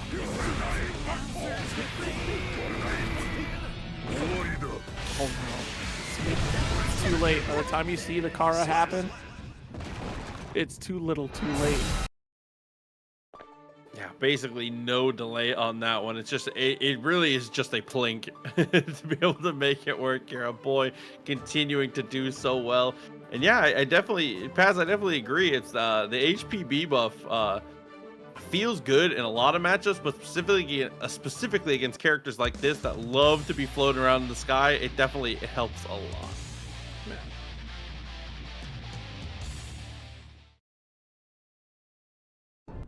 That's the other fear too. Again, just keeping Hiho so grounded right now. Not really getting the most utilization of our aerial routes. Nice try to Compel, but already taking to the skies. The boy is more ready to leave the ground than Hiho seems to be. Oh, beautiful. Got the hair card. Gotta watch out for the Mega Fist on Wake Up there as well, even after the burst. Oh, but here we go after the plus frames. It's the OTG, and now is just going to look for Chipp. Ooh. Okay, ready for it. Once again, studied in this matchup at the very least here to get that corner carry. One more time, the side swap wasn't ready. Aboii in trouble.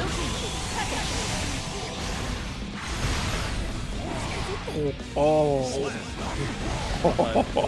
Straight through into the chop, gets it max distance. The knife edge working out perfectly. Our Mega Fist does not find its mark at the beginning of this match. Hiho unfortunately approaches through the air, but gets air thrown straight for his troubles.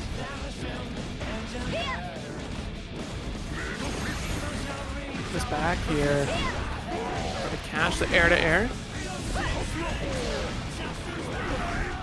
Dude, and letting both of those rock, not actually going for the RC, gets the connection and should be enough. Aboii. Counter-Strike 2 going on as well. Call of Duty Mobile. There's games across the entire venue here with the BYOC section. So definitely check it out as we get into this top 8 winner side. Jack versus Kreeg. See already, Kreeg pops the burst early. Jack responds in tow, and I want to keep it. I want to say we're getting to the fair and balanced here with the burst off the table, but that would be a lie. Deus Ex, shoot them up. You don't want to lie to these people, do you? You're not a liar, right? Oh, Tusk finds the mark again. No need to even go into the Deus Ex. Doesn't want to make them watch the movie. Just finishes it off.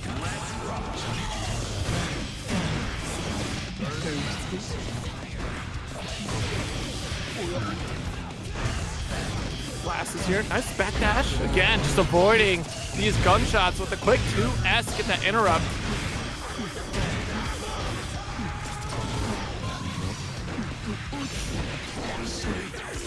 Flowing after the VRC, tries to go for the hop. Headbanger wins the day, gets the hit, and even after the roll is still able to confirm.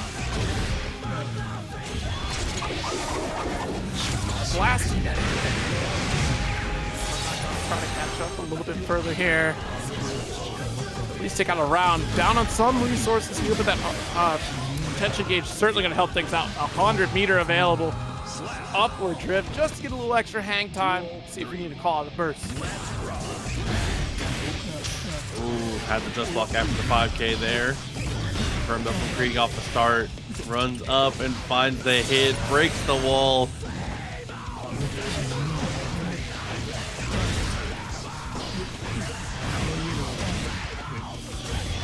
All of this snowballing off of one max range poke. Didn't spend the burst to call. It doesn't spend the meter to get off of that one here. Jack still having burst. He's gonna have to spend it very aggressively here soon. Jack. Ooh, gonna get curse applied at the very least. Big start here for Jack against Kreeg right now. No hard knockdown, but need some concentration here. BRC, there we go. No concentration left, and you're still trying to slug it out. Oh man, standing in front of the clone without any resources is a big risk in and of itself on the side of Jack here to try to close that out. Have the jab.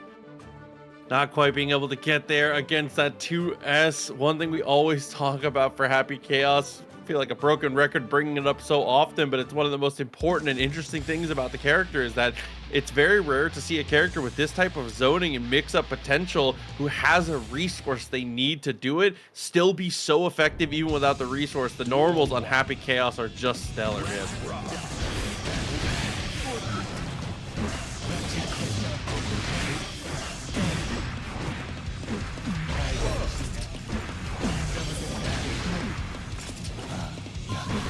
Little reload, side swap to stay right on top of that clone.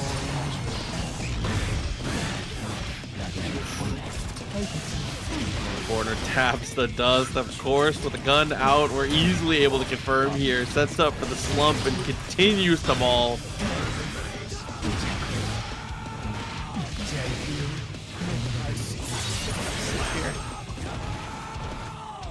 Complete control for that first round from Jack. Nice 6P. Kreeg trying to answer back in kind here for that first round.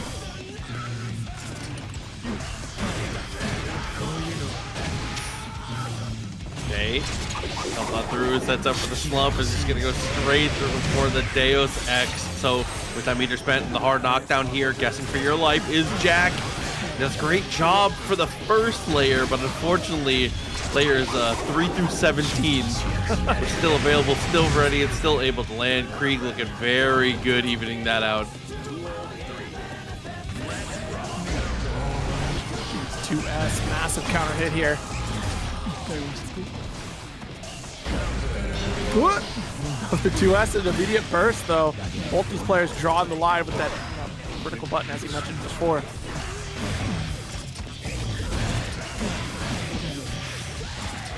Okay. Quick shots as we go for the run through. Super once again. Overdrive breaking. Jack kind of in a bad spot, and oh dude, The incident to turn things on its head. What a heartbreaker. Still drawn. Bang! Ooh, quicker on the trigger finger here. It's going to be Kreeg coming out on top. 50% tension available. Somehow just wills themselves to still be alive.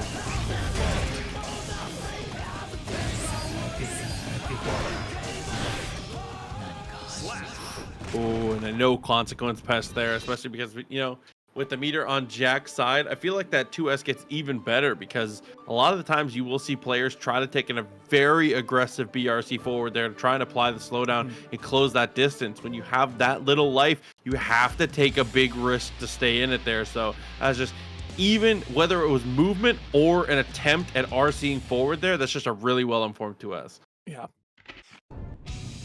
There's so much space and a command here. I mean, look at it. Round start already stopping the movement of your opponent here to open up with gun draw right after. Continue your pressure. Nice 2P though. Oh, but missed the 6S. That's all right. You got a little bit of the side swap for it. No concentration here. That's a bad look for Jack. Of course, we get the throw. That's all the time in the world for that concentration recovery. Had the gun out and you could see the hesitation. You could see them trying to think about what they were going to head for next as we are seen forward. Tried to go for the shimmy. Kreeg, no dice. 2K pulls the gun, gets the confirm, gets the kill.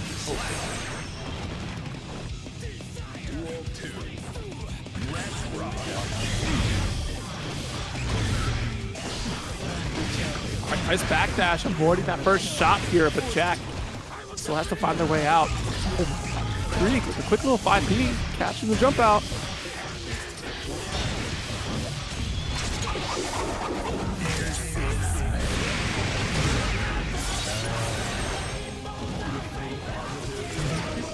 Jump in here again, try to get that close slash to follow through. Get the escape, roll, continue the combo.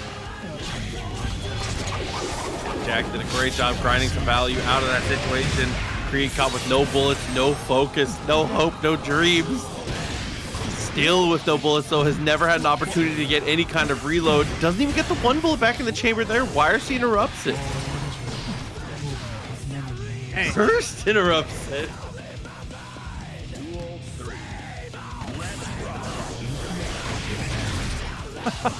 Look how far away we are for that 2S, but also it gives enough awareness for your opponent, right? If your 2S whiffs, then that tells you just how far away you are from your own 2S, but also the range at which your opponent is capable of playing at. So it's a nice step-in opportunity there for Jack. But Kreeg already setting up in a spectacular fashion with a substantial lead off of one interaction this round. My God.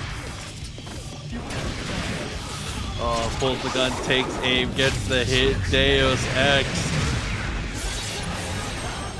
Only one last thing to unpack, though. What's the mix? Oh, God. Well, we got a forward throw to start things off here for Jack. You have a Gatling series to carry again. No meter, but a little bit of an opportunity for reload here. Oh, take the burst. Why not? Because you don't want to give up that offensive position. It's completely understandable on the side of Jack, especially since we don't have resources. Try to call out that burst. Now that you don't have it, Deus Ex Machina will finish the job. Jack, needing but a hope and a prayer to try to finish the job, succeeds and puts a game on the board. Yeah, Kreeg, surprised to see them hold on to the burst for that amount of time. I know you don't want to get baited out, and you're trying to be patient so that you're not overly predictable, but I would just rather see you use it in a bad way than end up dying with it, you know? Yeah, totally fair. Maybe that moment of pause was the fact that Jack tried to call out Kreeg on a burst in that initial interaction, because as you saw in that corner, it was a single strike. I think it was off the quick 2P there, and just pumped the brakes from Jack to see if Kreeg would burst. It didn't happen, so Kreeg was certainly aware that, hey, you're trying to bait this out anyways. There's no hope for me to attempt a burst in this interaction here.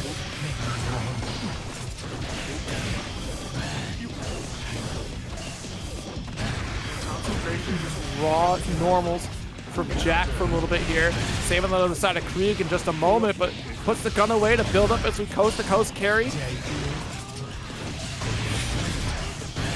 Okay. Up, reset in a pretty decent way. One bullet left in the chamber here. How do you spend it? 2K2D sets the clone, looks for the poke and able to get away.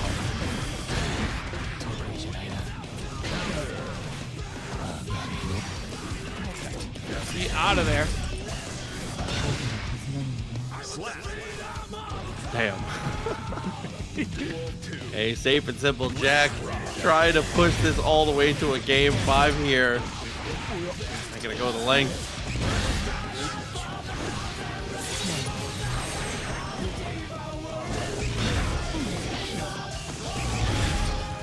Dang.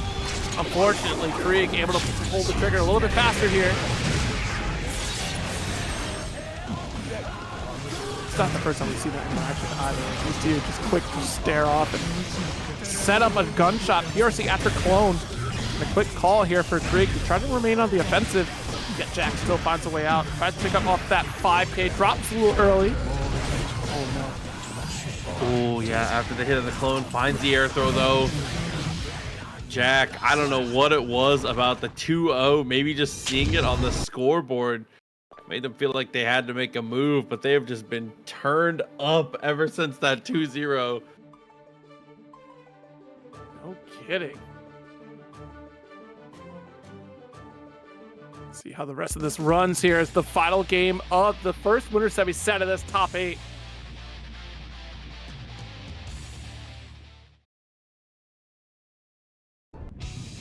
Duel 1.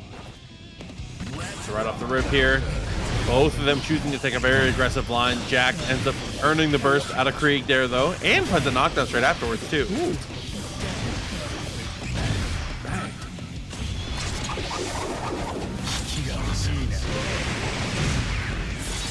Shatter here again. Strong lead for Jack. I don't know, Proxy. I think you're onto something here. That 0-2 going down. Jack saying, not like this. I didn't make it that far to Evo for nothing.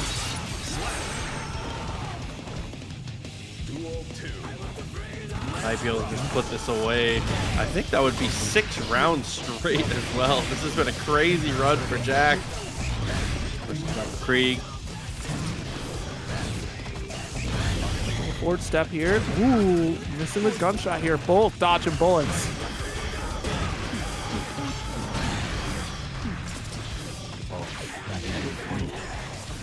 Forward throw. Not quite gonna finish the job. The roll. Holding that corner position on the west side is certainly crucial for Kreeg here. As we're ever closer to closing out the round with this shatter, and we will succeed. That all down the wire here. Jack having the burst though, a massive advantage in this. Spends all of the focus just trying to be aggressive and look for the cross up as well.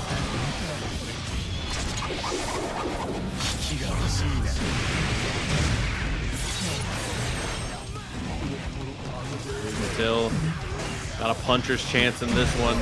Blocking out, has to find some kind of opening somewhere. Super focused, double jumps, locked straight back down. Wow. You gotta burst. I don't blame Jack spending that Wild Assault because you're gonna get the blue Wild Assault guard crush to continue offense, and it just became so overwhelming here. Jack taking it 3-2 over Kreeg. Well done, especially when you establish that massive life lead. Already that. Hold on, let me refresh one more time just to make sure. Yeah, oh my God, 3-2. Yeah. I was gonna say Aboii playing for a qualifier meant that I had to win over Ubisha. That's sick. On to it though. Ram mirror, as you said, how far can this get pushed? SQ, obviously in the traditional greens here. Ooh, wait, side swap? Oh, I think we stepped a little bit too far there. That's unfortunate. SQ with an early burst here. Not necessarily early, but 50% in the health bar. There's a resource you don't want to spend when you had the advantage. Yeah.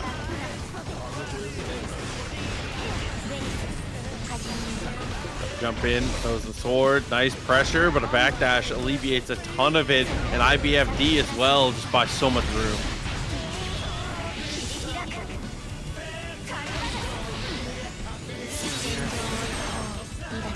This hard knockdown is crucial, but you do have Meter on your own side. 2H, try to get the record series, and this should finish the job. Akeno Oh, calling out the burst, something fierce. SQ spending burst both times in that last round alone. So odds of SQ getting burst this round in particular is just slim to none unless she at least sequences a couple positive bonuses. It looks like she's building up towards that. There it is, Morto Bato. Look at the damage that happened for that one too. Ooh. That's a finish here for SQ. Just windshield wiper just to make darn sure that Akeno not going for that burst.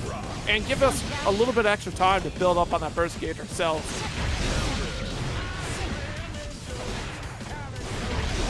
6P, relentless with this lava salt. Akeno not wanting to give up the offense.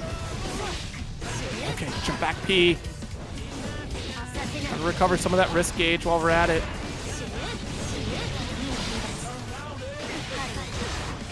Oh, that was a very beautiful 6P from Akeno.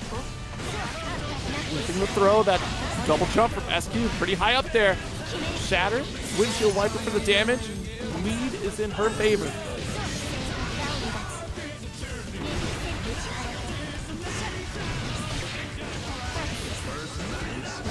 Here does have burst available, 50% meter.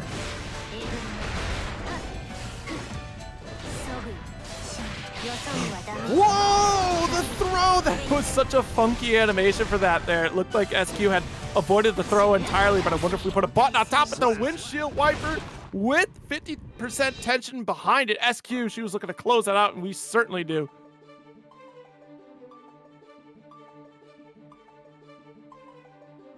Okay. Well, here we go. First game for SQ, despite having a small blunder at the beginning, which certainly snowballed into a round ahead for Akeno there, especially having to spend 2 bursts. SQ, she had gone into that third round, pretty confident here, especially not having a burst available to her own right.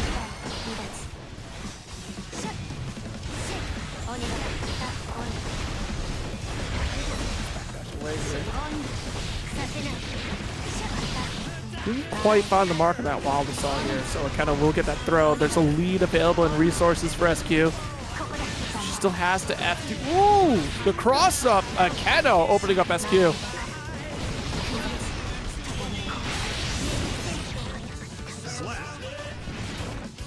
Let's finish here. Massive damage to close it out. But again, that resource game in favor for SQ here. Being cautious with those 6Ps that we're seeing from Akeno.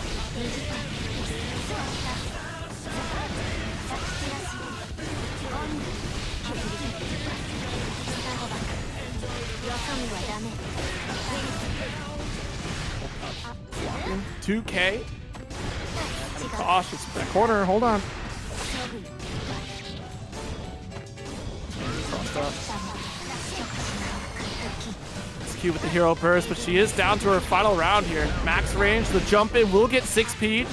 We have corner carry potential. 50% meter available. It's still a lot of work that tapped us much too far for the finish in the quick 2K. Akeno answering back in kind with a game apiece. Yeah, sliding. Couldn't quite close the distance that we were looking for, but had the right idea. Unfortunately, it's rare to be in a situation where you can say that Ram's burst options aren't quite long range enough, but you know how it is. Yeah, I mean, gosh, once you get to that point where you're a touch away from dying anyways, like, you trying to play perfect against a character that has explosivity like that is so tricky to deal with. Duel 1. Things even here. And SQ turn that heat back up. Wild Assault's a great way to start here, but Akeno with great blocks. Unfortunately now stuck in the corner though. Hopefully you don't have to live here for too long. Hopefully it's a short leash. No, it looks like we're locked in the full 12 months. Yeah, in fact, you have to pay double the rent if you want to get out, right? That early cancellation is going to be a problem. Oh my god, it finds the 2K, and you're not getting your security deposit back either. We're going with the laser. Clean this I have one up. photographic evidence that I should get my security deposit back, but you did break lease, so therefore you're not getting nothing back. See you in court for your $700. Hop in, looking good. Like that 5K attempt, trying to go preemptive when you can, but the burst forced out.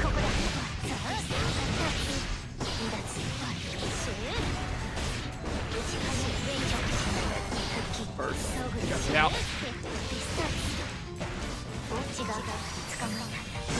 Drift away for the extra momentum. Akeno's been so accurate with these air throws, just very terrifying in that space. SQ's tried to get out of dodge a few times that way. I'm so ready for it here. Nice. Rekka resets for low 2K. Definitely had a cute little jump in there that unfortunately did not go their way. Looks for the jump, tries to find some sort of reset, and air to air actually ends up coming through. But even with it not being enough, SQ turns it. Again, another one of those water to wine situations. SQ with a couple drops. My goodness. Yeah. Those small mistakes, though, at least being able to recover from them, like, is so critical. But see how the rest of the set goes with 2-1 lead right now for SQ. She's still making the most out of a lot of those interactions, despite them kind of being wonky simply because of the defense from Akeno in general, right? Like, she's just, they're just able to, you know, one, try to lock SQ down in such a specific way, and SQ, she's able to kind of jump out a lot of those interactions here. The round start has been kind of terrifying here, especially with the early spend on Wild Assault to move, or even just going for guard cancel here. Oh no, not the starter you want to get touched by when you've already spent your burst. You are lucky, blessed that there was not 50 bar available. Whoa!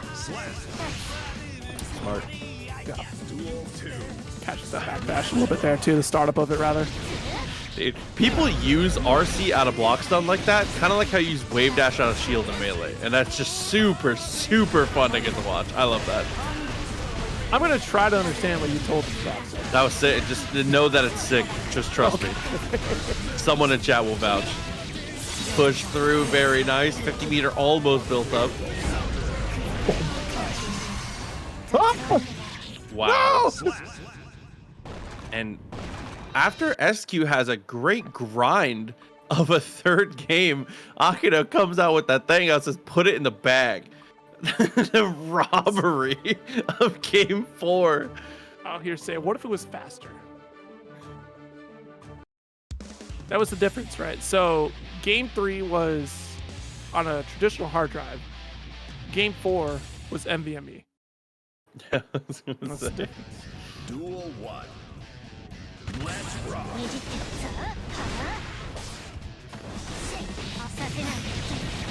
Okay, that's actually a very interesting way to whip punish there. Ends up generating a knockdown though, which is all that matters.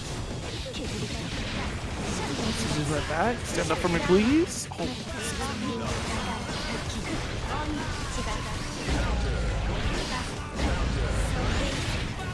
Back counters here. SQ should at least get this positive bonus. We're going to see if we can prolong it as well to build up enough resources on the side of burst in particular.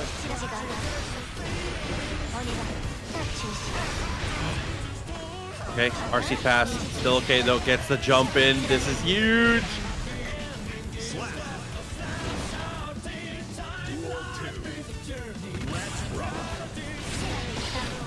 Now, SQ on set point. Can you push this to the end? Clips the legs here at the start, but doesn't get much else for it.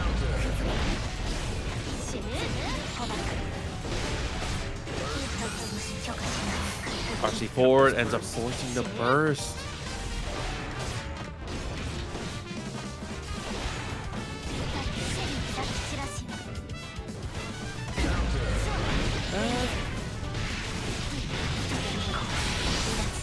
Oh, what? Huh? No. Huh? Best super betrays us? Huh? Wait. Huh? Hey, Particular, having some games that are otherwise inaccessible now being easily accessible is really important. But Aboii versus MFCR jumping on.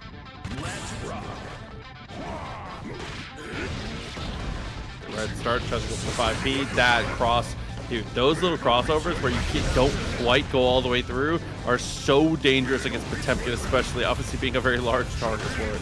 Oh, yeah. That's a throw. I think it's so unique in this matchup in particular, kind of much like Geo, where Leo also has the ability to quickly close the gap against Potemkin, who's relentlessly off pressure against Potemkin here with quick whip punishes. 5K is such a great tool for Leo, and these left rights make things a little tricky, but on the other side of the coin here, Potemkin can really make some solid callouts with some of these stack of pressures if MFCR so chooses to kind of, you know, vary the offense here, which I don't see MFCR really trying to do that all too often here. I won't see too much of a reset. We see the throw attempt because we expect a run through. Yeah, it was just one step too far away. Here we go. Pressure and damage continue to mount up. Taps the dust and gets another one. MFCR with Yak's kick to finish. 1-0. He said, we've had enough game 5s in this top 8. It's time to start cleaning house. And I respect that. I said it's 10:42, and in 13 hours, Final Fantasy 16 drops. So, hurry up. Unless you got PS5, and that's a totally different story. You know, honestly, good for you. That's your own fault. Duel 1. Let's rock. Oh my God, 2D? Call out the burst. Oh, tried to make it work there with the Mega Fist backwards. Gets cleaned up for the trouble though. MFCR has not let off the gas for a second.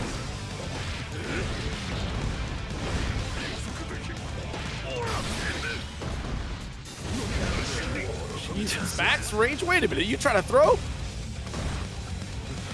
Oh my God. Report again there, grew it around start, couldn't quite find the mark. MFCR, I feel like we're getting a more relentless style ever since we dropped the purple jacket. You know what I'm saying? This is a different beast. Yeah, no kidding. Like literally just, this is the serious business colors right here. Notice those swords are all bloody. It's not been clean.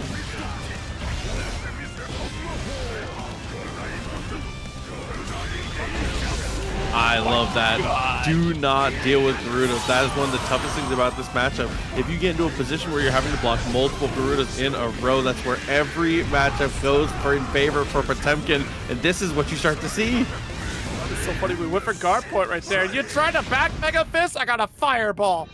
2-0 lead for MFCR right now.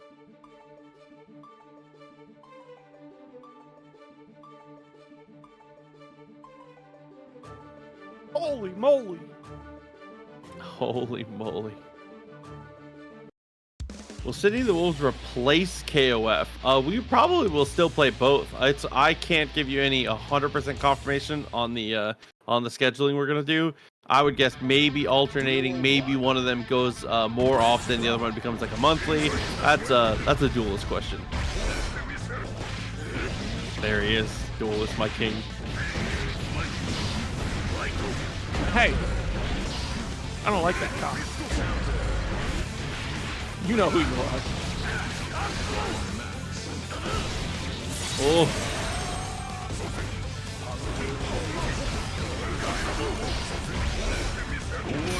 Oh! Oh!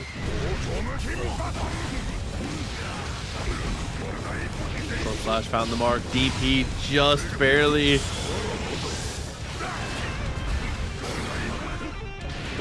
Heat tackle, not gonna. What are we doing? Huh? We just throwing out meter? Hey, you gotta respect it. Are we just throwing our lives away too? A boy said we have not had enough game 5s. We're back in it again.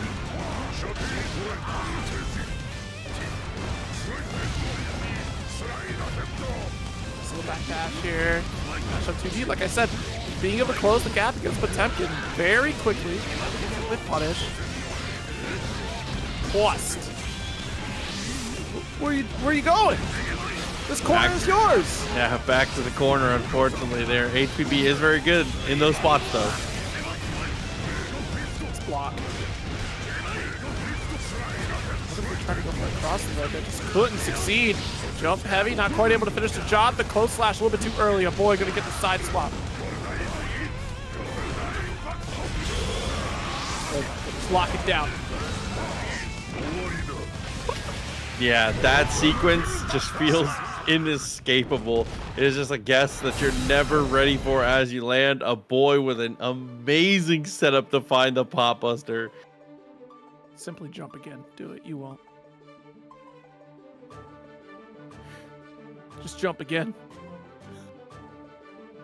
That is so terrible because you're building up that. You're chipping away at your opponent, keeping them locked in. You're building up at their risk gauge, even if they're not FDing. Depending on the spacings too, and depending on the timings that you get it at, there are gaps in there too, so you can actually find commandos in normal throws, depending on how the wall interacts with it. Yeah, the wall can be a little devious thing. I think that was probably the best position, trying to block it in the corner so you didn't have to guess potential throw situations, but it was the landing that was going to be unfortunate.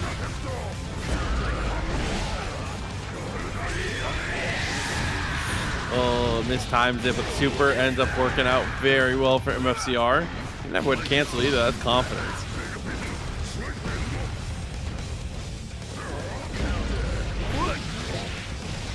Heavy slash here. Side swap and tilt and tumble towards the corner. Back in the corner here. Ooh, jump back. Good dodge here. That was way too long to be staring at a pot. You're like literally within pot buster range, and you sat there for a good maybe 2 seconds, but still was able to close out the round. Dude, star coming through. Appreciate you 7 months. Thank you very much. Ooh. How about the burst right there? Still opting for a Mega Fist right after. Dash up throw. Your back turn. Conversion too to get the coast to coast carry. Side swap. Smart. Just really get some room. So ready for it every single time. Red RC to get a little bit more damage out of this sequence here for his shatter. Oh my god, a little bit more damage turns into just straight up taking the kill. MFCR free. Goldlewis and Testament now. Oh, dude, this is about to be a 6P filled matchup here, potentially. Depending on how things go, we'll see. Testament obviously needs to have some room against this character. You want to apply pressure where you can, but you can't overextend. Obviously, there is a coffin waiting for you if you just apply a little too close to the sun.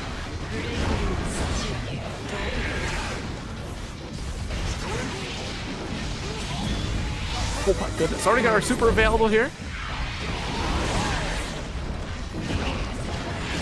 Play through here, nice. Got the close teleport right after. Lock it down. Sustain state one more time, avoiding the shatter here. Lolo with a very late burst, but it is Goldlewis. This comeback is certainly possible. Of course, you get the sequence into super. Oh, even with the Arbiter sign, it's still not enough to kill somehow.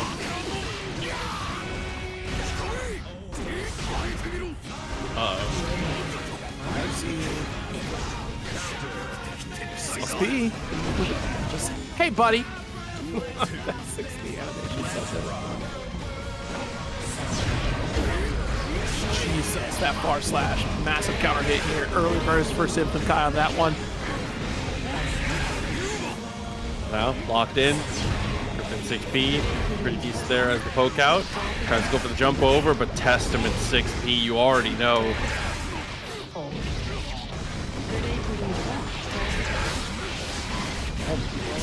Put up here.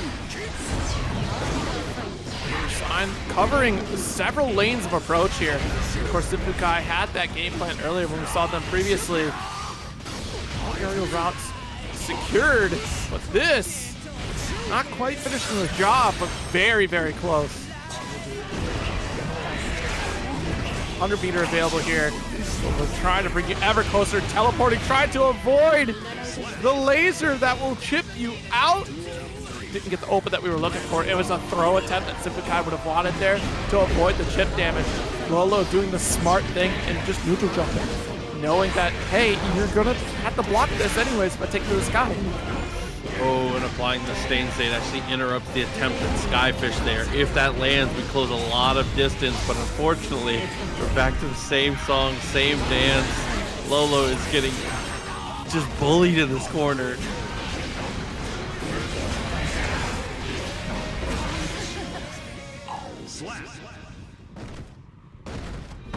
Hey.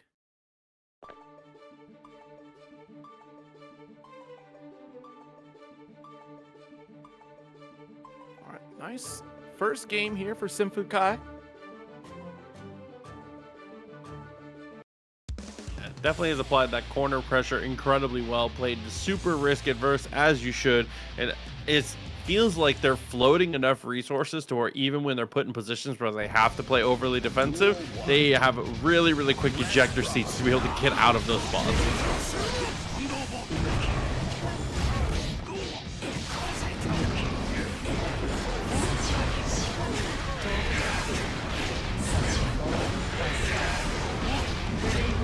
Here, more of the same. Has that 50 bar, has that burst. Lolo already having spent pretty much all of their resources here, draining all of their meter, having to use it for FD.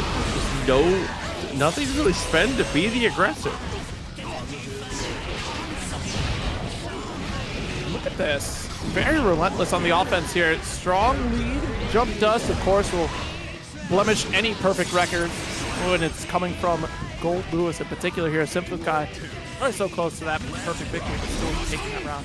Like, round start. Wait for the previous season. Almost had to block that unfortunate overhead behemoth. This is where Goldlewis has to make their money. You cannot let Testament get away here, whether it's a teleport or an IED out. You know they're scheming.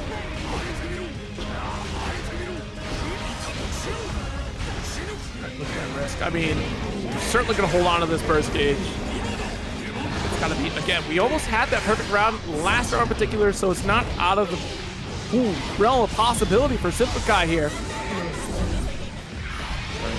Time for the for any kind of adjustments here, though. Jump in, slow things down a bit. YRC.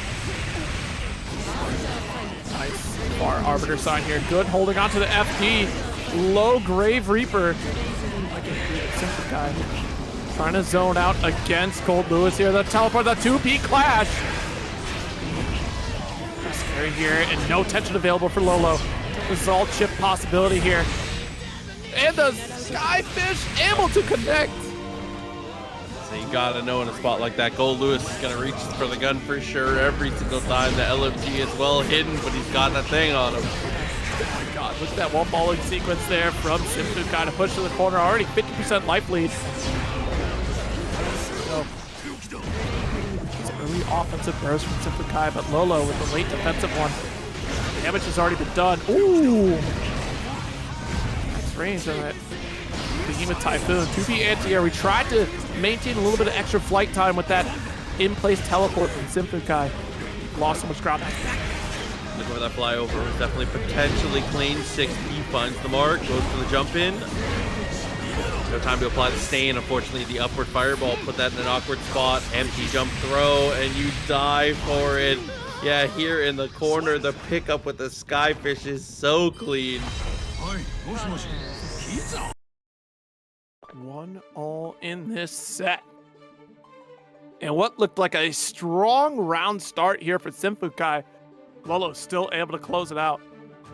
I think if we would have finished that threshold there in particular, try to chip away at the zoning against Lolo in particular, SYMPHUUKAI was so close to making that comeback. It's true for all characters in this game, but Goldlewis, it rings just it's a little bit louder. The harmonies are just a little bit better. It's not about how the round starts, it's about how the round ends. He does such a good job. It doesn't matter if it takes 99% of your life to be able to get them to the corner and be able to put some pressure on them. As long as you have that 1%, that's a dub.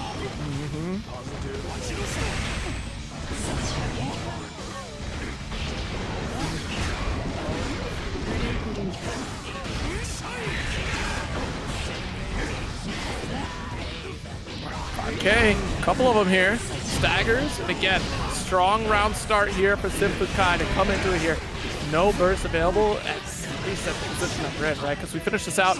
Good start for the next round as well to put on a little bit more damage before Lolo decides to do that. Okay, nothing else. Still good though. Wild Assault for the knockdown. Finds the overhead. It's up. It feels like you had to have first there.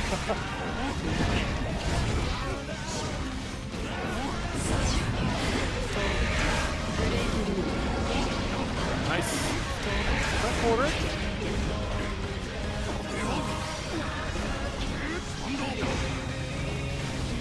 Run away from the drone here, and nice navigation. Using that teleport to get that extra hang time. Seen that a couple of times now from SYMPHUUKAI.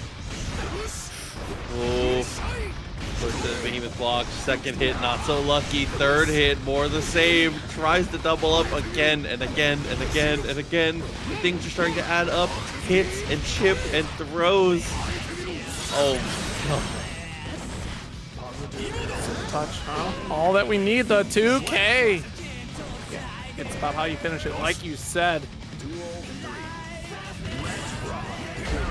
It's a substantial lead. 6P opens up here. Still on even another one. There is no hope for you to jump in on me.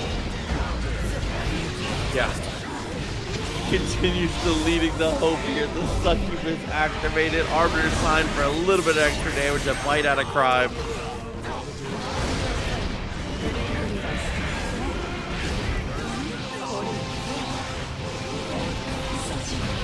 Go. Shatter. Not quite finishing. Strong lead for SYMPHUUKAI, but we've seen this lead dwindle away in the hands of Goldlewis. Has to be so careful how he closes this out. And the trade, 6P, actually not trading. It's a finish here for SYMPHUUKAI. 2-1 lead right now. That's the nice thing about it. I mean, Testament not in a position where they really have to take any kind of risks. The most comfortable position for them in that matchup is Goldlewis throwing himself at them with reckless abandon. So you're built for that. You're ready.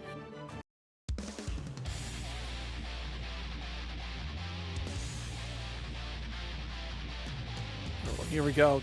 With that small lead here, it's still not, again, an easy feat for SYMPHUUKAI to close it out simply because of the damage output that Goldlewis can really apply to a character like Testament here. But it's certainly going to be a nightmare scenario for Lolo to try to close the gap. Early burst makes it a little bit easier though for Lolo.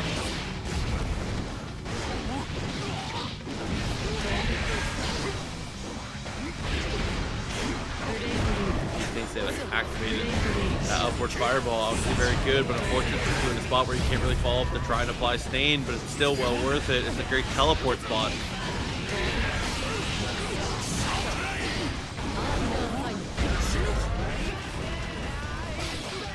Oh, quick 2Ps. Being so cautious. I'm trying to finish this out. Skyfish there to block 6P. Convert this to the victory here, and we certainly will.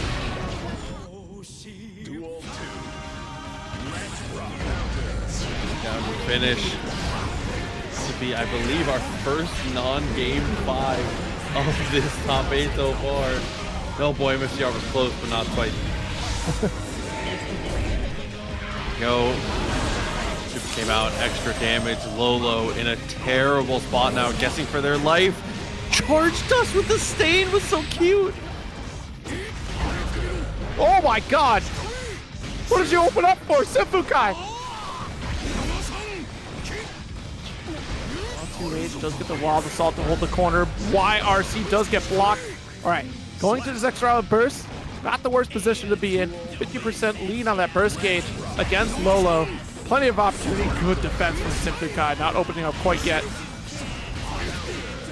Oh no, not your turn. Try to counter that Behemoth Typhoon. Such a risk. Ooh, 2K clean stuff.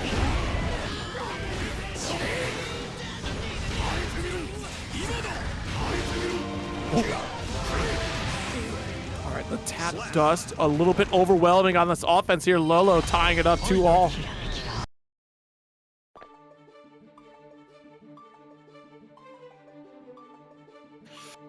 So can Lolo complete the comeback here. It's been pretty back and forth between the two, but 2 games in a row when you've already established that you and your opponent are in that position to trade games back and forth can feel impossible.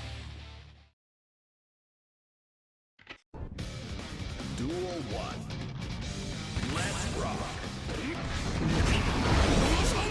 Oh, jeez, look at that. Avoiding all full screen interaction here by going for that white wild assault. Very quickly, the fastest thing you can close the gap against your opponent, right? Like, in terms of a threat. Outside of trying to go for that natural jump in, you're still grounded. Tries to interrupt some startups from SYMPHUUKAI in particular. Couple throws here.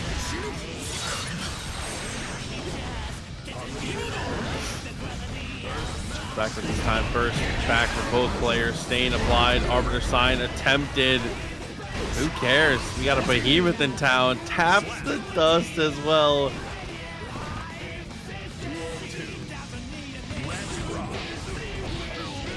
Okay, so now falls in Lolo's court. Can you finish here?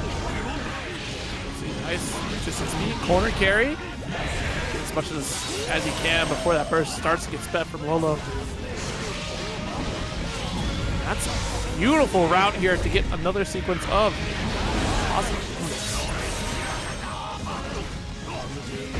We've had so many of these rounds play out this exact way. Perfect rounds for SYMPHUUKAI, but it's about crossing the finish line here and now. 2-all, final game, final round.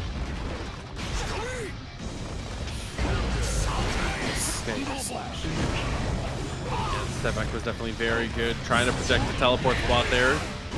Sure, SYMPHUUKAI doesn't get lazy, is Lolo.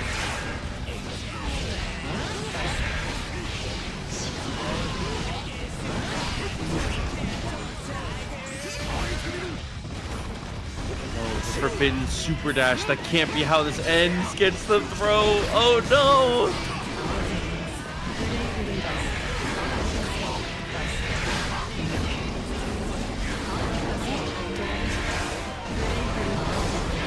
Nice fuzzy guard here.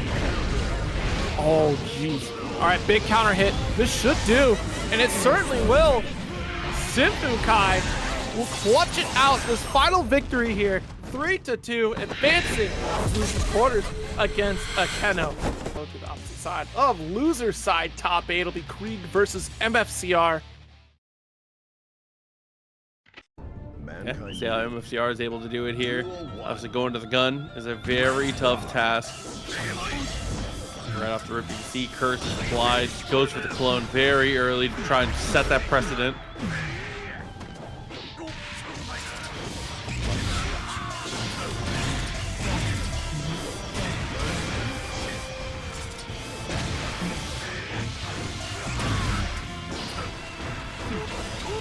Though fights out with the run through. Getting that run through is so huge for the positional advantage. RC's forward as Turbo coming through. The $5 contribution to the match. Thank you very, very much. Back. Got the slash here. Good tech. Ooh, fast RC low for the finish.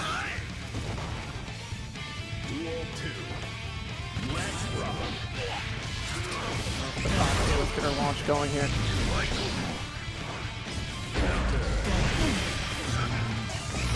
Okay. Gun out still. 1 bullet left in the chamber. Uses the last one. Whiff though into DP. I love it. Another DP. Hold on a second here. MFCR really trying to send it home. BRC. Let's get down to God's green earth here with a BRC drift low.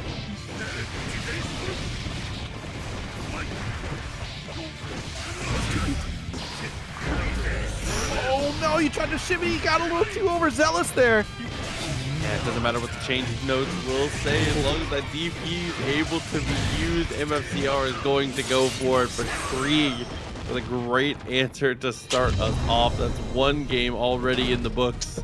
That was absolutely critical and great awareness. You know, that's the thing. Kreeg has been able to convert even without resources time and time again. I think that's, you know, a key factor for a lot of the offensive play from Kreeg here. You'll notice that in that final interaction, there were no bullets left, so we had to find an opportune moment to be able to carry, get ourselves a nice little charge on bullets here. And we saw that off of the RC. Kreeg utilizing that RC opportunity to at least get one bullet to make sure we can at least get to the corner. Duel 1. So back to it again. Kreeg run things down 3 games straight already off the rip. Definitely looking strong for it. Sets up the clone, which is such a difficult thing to deal with for so many different characters. Oh yeah. It takes so much risk to try to quickly interrupt it, but with forward advancing normals like that, MFCR is able to not only wipe out the clone, but also get a counter hit against Happy Chaos. Guard point released after holding a heavy slash.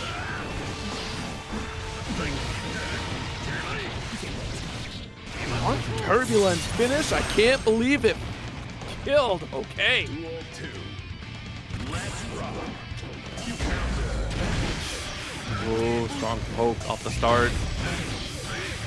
Strong potential for the wild assault here. Is just going to go for the juggle instead. Intentionally doesn't get the wall stick to make sure we have more opportunities for offense. And that is potentially a round-winning choice here. Kreeg is going to go Deus Ex, which is going to do great damage.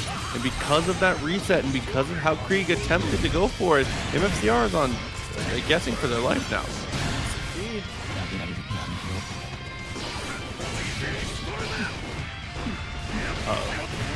Oh, cross through does get blocked. A bullet left here, has the clone, and look at that PRC to call out the DP, and let's get the throw punish. So it's immaculate here to remove the possibility of a burst, which either way I don't think MSCR would have done it, but better safe than sorry here on the side of Kreeg. Nice call out on the burst right there. Good God. But got the combo early out of concentration. Okay, poking things out. DP, of course you would.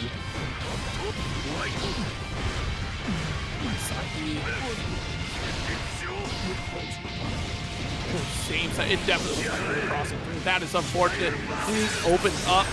Prominence burn super for the finish.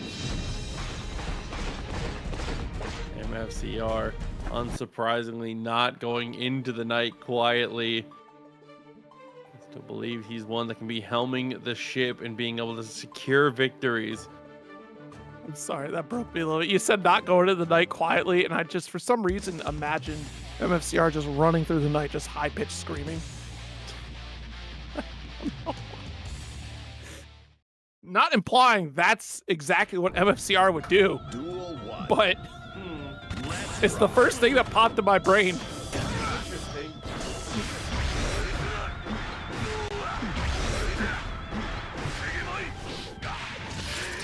Oh man, but being able to block both of those instances of wild assault here.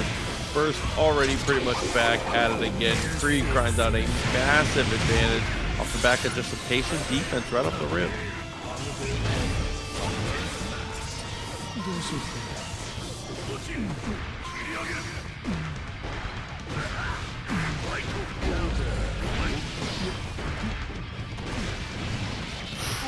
Oh, okay. That's the overhead and the block burst. MFCR again in a good spot here. 50 meter for both players. 2K2D. Damn. He's in there trying to establish this lead. You can get it to 2-1 here. Might just be over.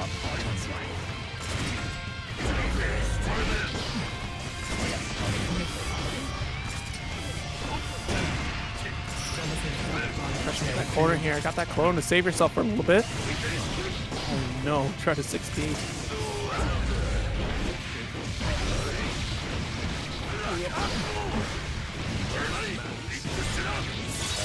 Wall stick after the overhead. Just for your life. A throw even will do it. And of course, just slides on in. Is able to close the distance just enough to be able to secure that throw. A very dominant first game for Kreeg, but MFCR, again, just finding their footing here in these next 2 games. But it's so difficult to stop the offense from Leo in particular here because it's so relentless. It happens so fast, and you see that Kreeg is really trying to set up these clones to really kind of counteract some of that forward movement. But MSCR keeps it so double layered. Either it's going to be that heavy fireball, or you see even the 5K into step through K as well. And it's just so difficult for Kreeg to find that spacing to reload or even kind of catch their breath before they have to start another offensive sequence against MFCR.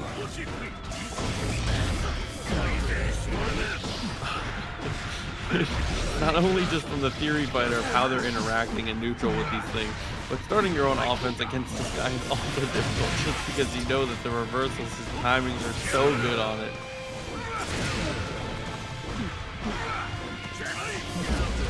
See here, double back dash, trying to buy some room, dashes straight past it. Not a care in the world for this guy. This character just relentlessly marches forward. You know what he's gonna do when he gets there too.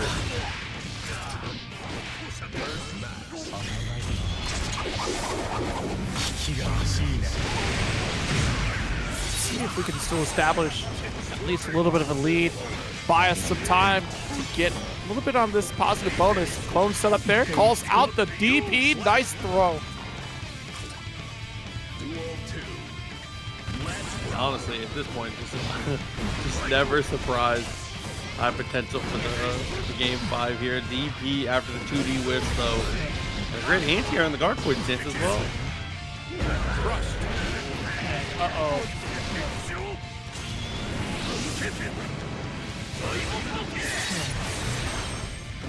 Okay. Oh man, blocked the first instance of the incoming there, but unfortunately wasn't confident enough in their defense to be able to hold up in that spot.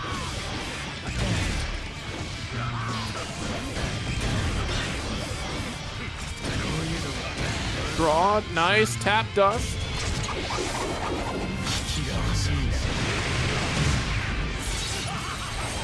Here helps out tremendously. We'll see how MFCR answers. Look at that. Staying patient, full screen position, sets up for gun stance. Does get the RC call out. Don't let MFCR out of the situation here because you notice the resources available. Kreeg tying it up here. On the money right now with the game 5 on the line.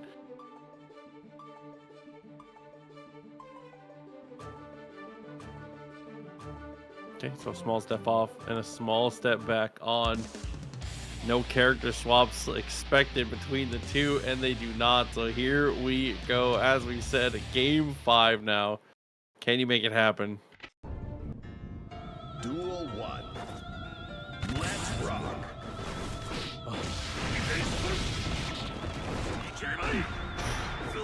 I was just about to say, the first significant hit is definitely going to decide a lot. It feels like the early stages have been where the matches have been decided pretty often. As that first comes off the table in MFCR, you know that his offense at peak performance is good enough to be able to find gaps in the armor. That is absolutely true. I mean, look at this already established such a strong life lead. Good luck in this next round. No resources available for Kreeg. And that does get... Hey, that was neat. That's how Hurtbox is interact. That was sick. See here, no concentration, and notice, if we're gonna turn it up to 11, that gives MFCR the green light to make this wild approach here for corner position. 60 calls out, and unfortunately, Turbulence does not pick up here. RC includes clone as well.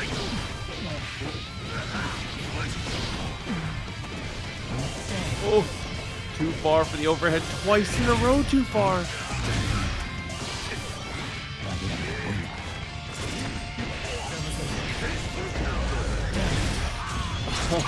Dude, and the DP, knowing again where the health totals were, a DP of a successful throw, so many things, a light breeze to take the kill. Nice burst.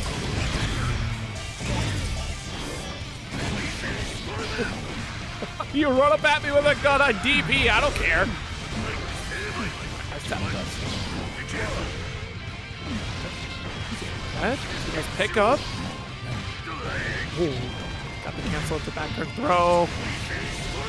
Oh my goodness, MFCR on the verge of closing this out. Great blocks from Kreeg, but you can only block for so long as these pass-throughs become too overwhelming. MFCR takes it 3-2 over Kreeg. Thus, yeah, helping us continue to knock those out. Again, thank you very, very much to every single person who's, whether you supported the channel through following or subscribing, or just, you know, helping us out with building up that match arena. And no matter what it is you contribute, your contributions are so well appreciated. Thank you very much to everybody who's involved.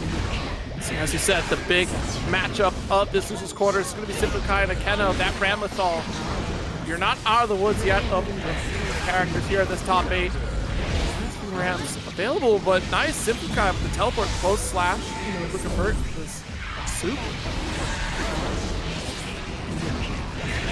I like the damage reset in this position as well. Not continuing to go for the shatter here off of the succubus situation. Called up on that YRC. Oh no, the Arbiter sign just couldn't quite at that range. Ram is the type of character that can definitely close that distance in a hurry, so not too scared of it. There was a nice 6P as well there from SYMPHUUKAI there. You know, it was like a two-fold defense, right? Because you see that far slash or even heavy slash will get challenged by Testament 6P pretty early on. It's a massive button they have. Let's dash forward to avoid the explosion of the sword. But the patience only lasts for so long as the Rekka series from Akeno continues. Go the double windshield wipers. Life total starting to dwindle a bit here, but still staying on that round lead.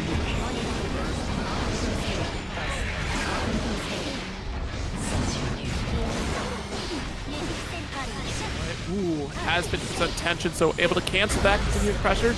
High sword toss is a very interesting pick. SYMPHUUKAI able to close the gap. Let's send it with super.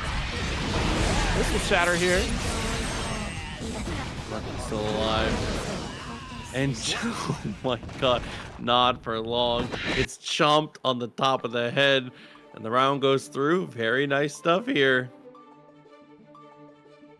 That was unfortunate. I don't know if we were trying to preemptively catch a jump from SYMPHUUKAI there, but Akeno making that high sword toss was such a small blunder that really added to the problem scenario that is SYMPHUUKAI able to quickly close that gap, quickly get the punish. You left the sword behind for that, which ultimately didn't matter too much as we got the shatter, but still, great awareness from SYMPHUUKAI to close that out.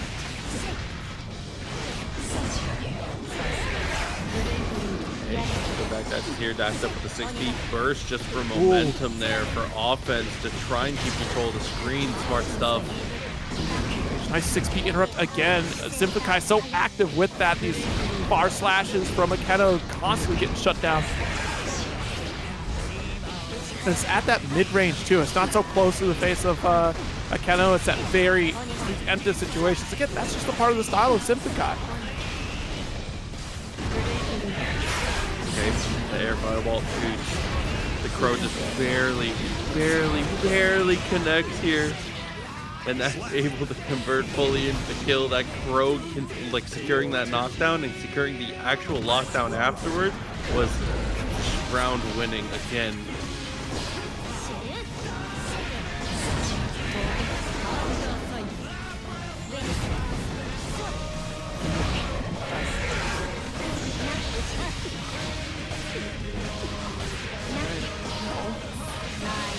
Rekka serious there, nice little throw.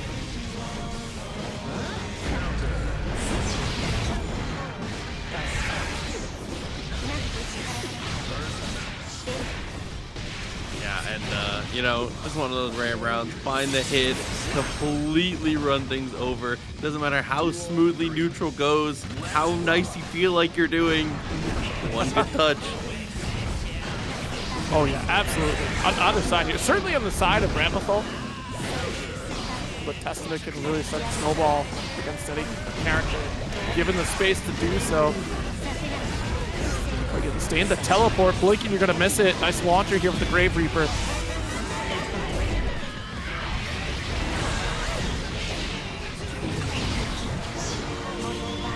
Oh no, called out Mortal Bato. Let's close the gap here.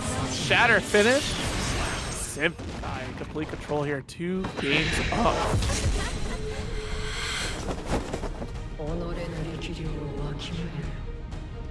The hat is just crazy. The Testament fit actually just goes ridiculous. Testament's attire is insanely good. Like just the whole way through, man. I don't know what it is. Potentially the final game here. I mean, I say that and I know that it's not going to end here. There's no chance it's a 3-0. It's not possible. It's not a thing. It's not a piece of this reality. That is the trend in this top 8, right? The fastest set that we got was Aboii versus trend, MFCR. The trend, he says. It is the trend. Look at this top 8, 3-2s all the way through.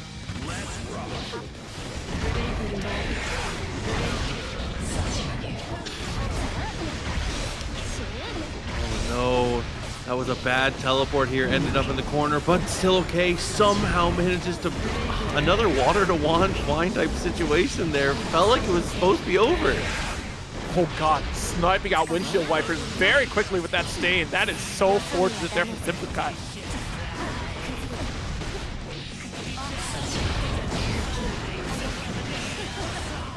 Oh, dude, nice confirm and had the meter. Of course, we're gonna take a chunk out of that one. Oh no, no, the 2A, please. Jesus, why does the stain alongside the Shattered do so much? The far slash beating out the startup here. Calls out the burst. Oh my God, oh my God. Oh. Yeah. Yeah, I feel like it's the classic situation. A bucket list thing and watch a Intel Extreme Masters for StarCraft 2. Hell yeah. So that was awesome. I got to do that. Duel 1. We'll see what's there happening in Atlanta. But first, let's get to this winners finals. Jack versus SQ. SQ has had some minor executional struggles today. There have been some extremely uncharacteristic drop combos so far, but overall, I mean, the gameplay is still so solid, rock solid even, that it just, you know, he's been able to keep it there. Yeah, things have been looking a little rocky for sure in the set play of SQ. But, gonna get tossed up here. And despite being in this winner's finals position, still able to clean up some of those mistakes, still able to make the most of them. But Jack already starting out strong on this comeback here, giving SQ a late burst. The roll through not going to be blocked out. Jack quickly pulling the trigger and closing it out.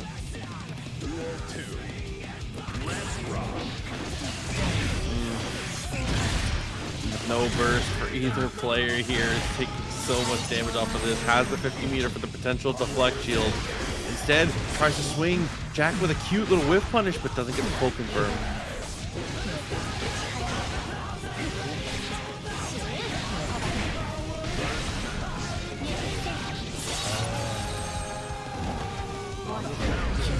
Got 2S. How far can you push it off of that too? Deus Ex is going to be the choice. Extra damage and the guaranteed damage from the Shatter as well.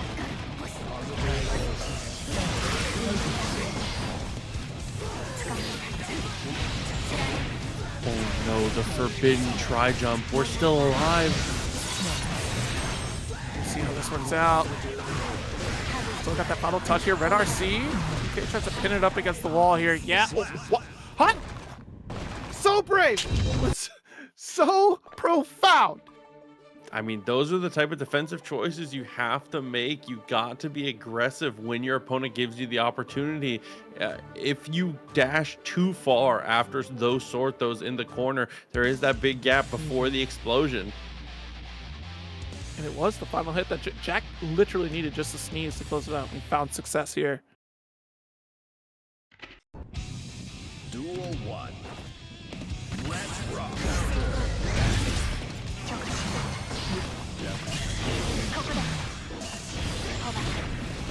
Let's go. Back into it again.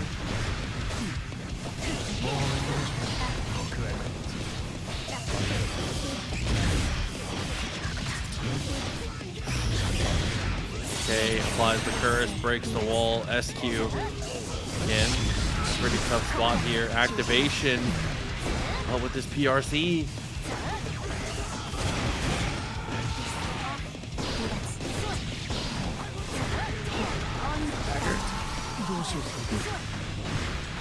This is the 2S. Oh my goodness. Tried to step forward a little bit here to interrupt with that 2K to Jack. There we go.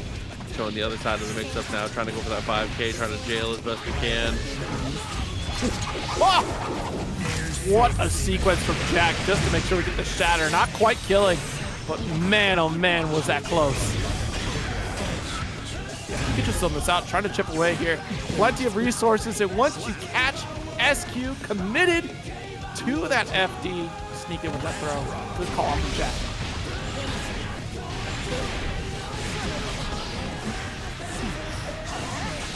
From the jump, that is such an obnoxious block string to have to deal with there.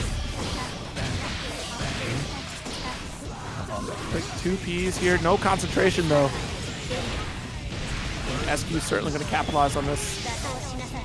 Locked on target.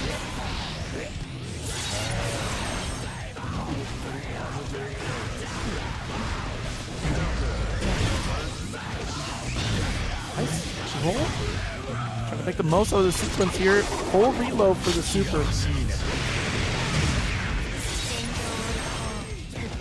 gets her life now. That was so tricky. I was expecting to jump over, and so was SQ. It ends up turning into a throw. Jack. Jack can just be so terrifying to deal with as they get ever closer to you. Because then you're looking for multiple things, whether it be roll, whether it be just that staggered pressure from gunshot. To be so cautious on defense, trying to finish the job. Can I just say, production, this house, how you feeding all these dogs? What's your plan?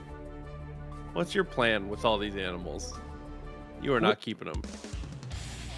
Ever see the movie 101 Dalmatians? They kept all those dogs. Yeah, okay. And that was in a city house in London. Duel 1. We'll solve the mystery of the Huskies later. 2-0. Jack gets the rundown, forcing the burst from SQ.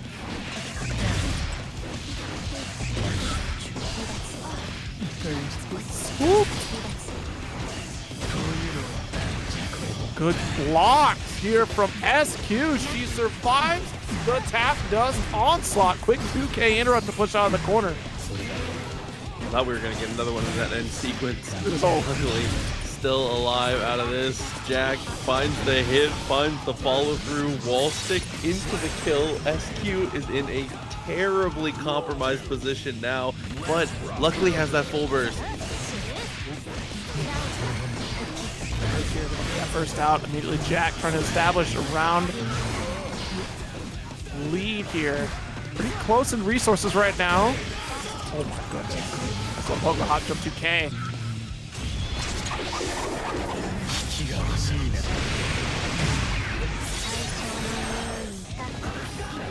All that work to defend in that corner against Jack, and still have to deal with another corner position. Tap Dust will finish the job in 3-0 in favor of Jack.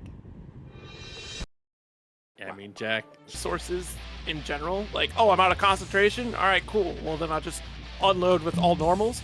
Or, oh man, I'm out of bullets. Not a big deal. I can still try to pressure even after the factor. Jack does have that, balance as well here. So it's interesting. Tessa's HC is always dry. I understand the opinion. I understand. I don't fault anyone for that. You like what you like. I'm just saying it can be exciting, and Jack's pretty excited. But here we go, SYMPHUUKAI and MFCR. Great damage off of that. Good and God. Slick little mix-up on the left right, taking that first round in a hurry.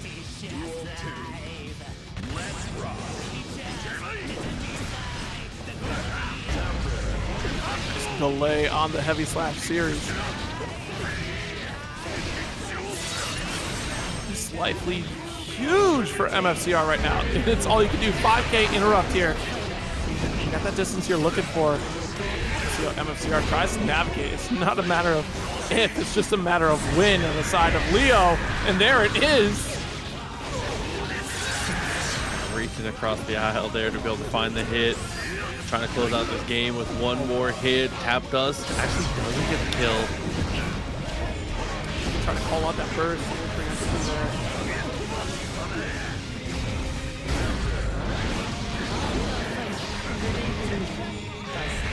Try to micro dash forward here to close the gap, but you gotta be so careful. Nice blocks the tap dust.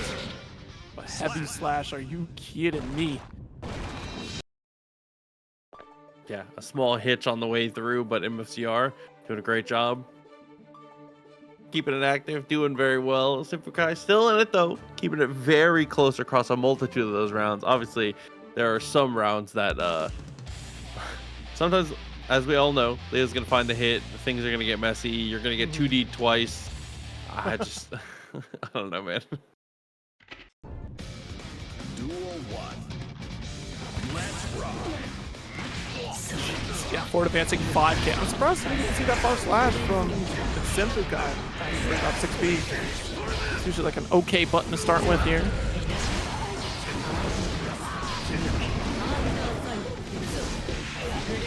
Nice 6B. Wow. And after the full dominant rounds from MFCR and that last one, SYMPHUUKAI with quite the answer of their own gets the 2K, staying for the follow-up. Succubus gonna come through, and it's more than enough. Absolutely. I don't know why I thought you were gonna say it's more than meets the eye. Why did that? We're not transforming. Mark Crush, the overhead blue beats. Wait a minute, we got a block.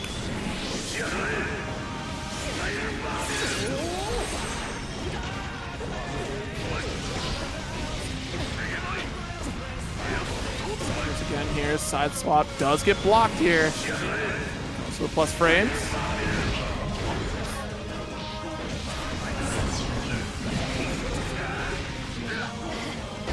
2K, hold on now. 6P, SYMPHUUKAI trying to maintain at least a round lead. Nice, calling out the DP. Oh, yes, he's back to the ground, trying to hit him with the, the forbidden try jump. Spends the burst though, trying to be a hero. I love this choice. Oh my goodness, it closes it out. That was a risky bet, but it certainly paid off.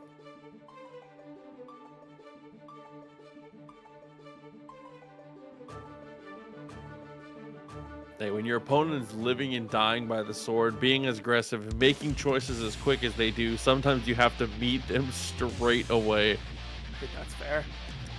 It's not always the best option to go head first when your opponent's going head first, but sometimes it's what the doctor ordered.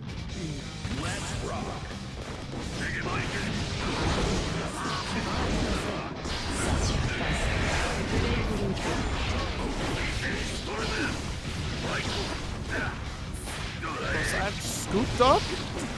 MFCR starting this very aggressive with the 2P interrupt though.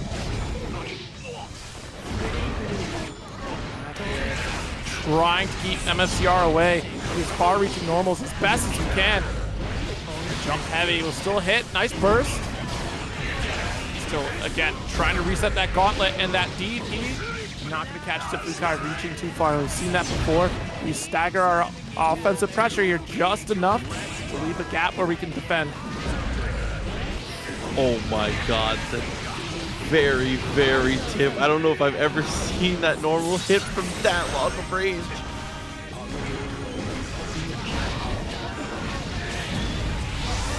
Wow, SYMPHUUKAI statement round right now.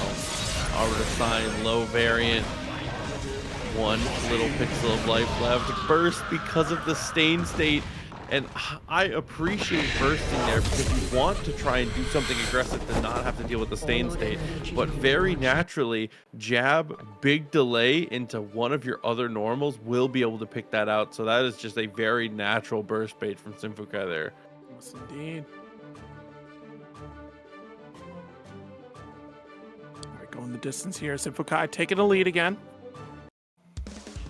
What is surely about to be a very hard-fought game number 4.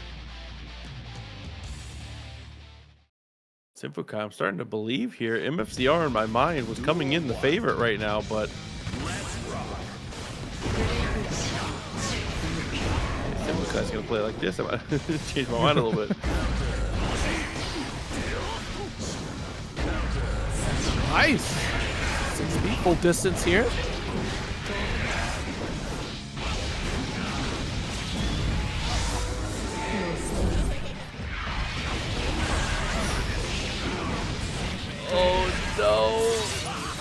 He's continuing to just get messier and messier. DP whiffs, gets a quick boot to the face. Oh, SYMPHUUKAI. Is this it? Don't count MFCR out. Yeah, you know better than that. Oh, early on the DP punish, but does get the cross under. I ask again. This might be it, actually. Why are you doing this, Proxy? Wait a minute, the 2P interrupt on the overhead. Burst offensive, or defensively rather, just to make sure we can hold that corner.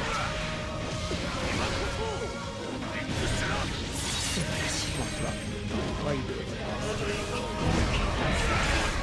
So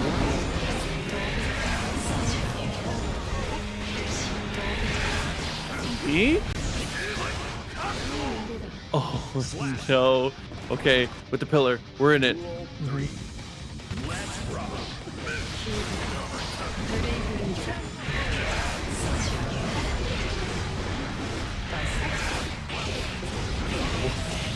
Huh.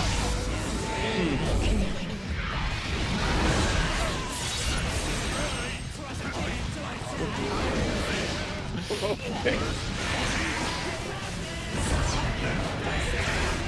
5K, not gonna find much. Still all right. 50 meter is available. Takes on the back dash, gets the throw.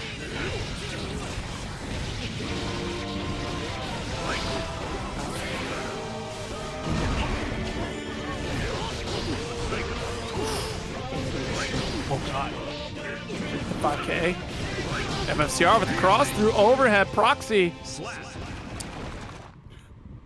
What the heck, man?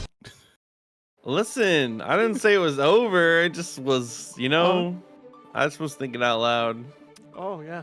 He's back though. I mean, that's the MFCR special, right? He builds up some momentum. He is I feel like it is very rare that, not super rare, but it's more often than not, players play a little bit worse when they get a little frustrated.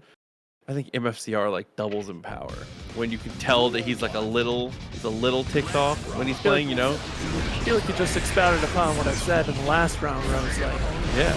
no, it is MFCR, right? So we're in agreement here. Oh, we are now. Yeah, absolutely. Yeah, absolutely. Oh god. Overhead. This is huge.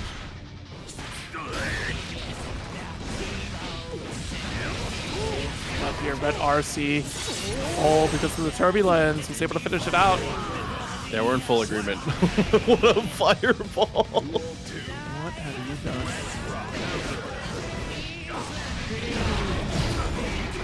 And you're about to be excommunicado. What do you mean? Proxy. No business is to be conducted on continental grounds, Proxy. Ooh, okay.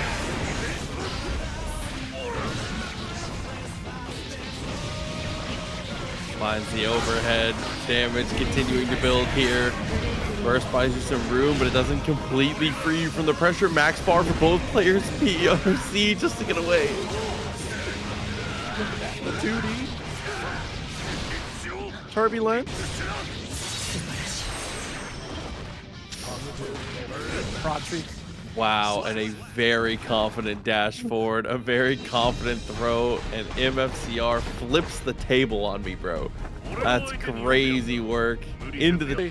It is MFCR we're talking. You're making it sound like I was telling him he was trash. You know, he sounded like he was just like, wow. See, he said he was right. Yeah, he was getting, it was a scary situation, but he's back. I ain't gonna lie, they had me in the first half. Exactly, come on. It was not looking good. Listen, we're looking good now. That's all that matters. SQ though. They're getting cooked. SQ though. It was a tough one. Burst off the table for both players. SQ with the Rekka and the follow through. Here, of course. Clean it up.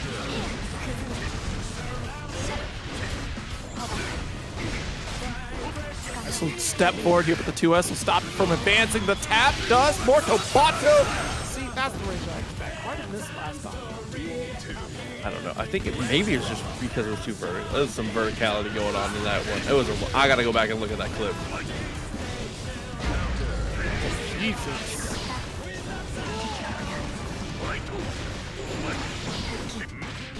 Oh my God. Bro. Catch that FD. There it goes. Turbulence. Didn't have the resources to finish the job.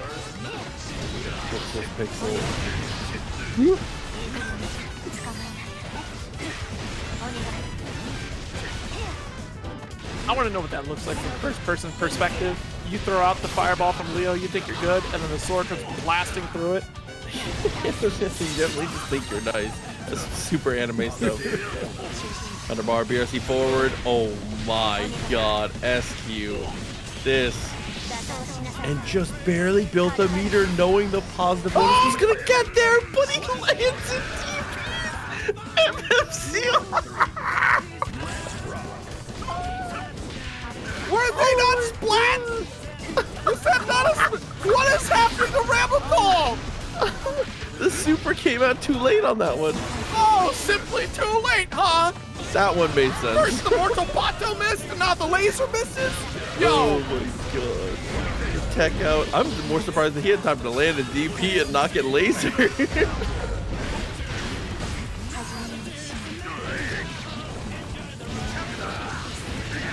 Man, I love Guilty Gear. Good MFCR burst. plot armor? Yeah, you're right. The TNS plot armor is too strong.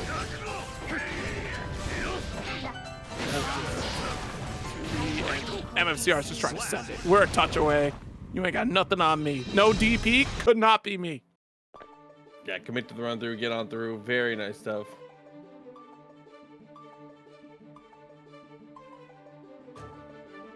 No, something ain't right. I need to double check the patch notes on Something Ramlethal. ain't right. That one was just too late. They snuck in a patch to Ramlethal. That's what they did. They hurt Ramlethal more. Here to your first. Ram sucks now. It's over. Something happened. Ghost nerfs. Duel 1. Yeah, check in PC. What do you want?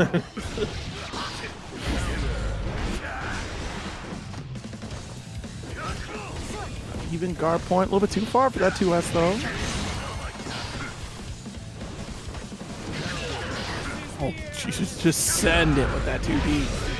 And that is unfortunate. Wild Assault Gatling the Turbulence. Here's a poke after the hard point stance. Gets the run through. Turns it into pillar. Jesus. Duel 2. Let's rock.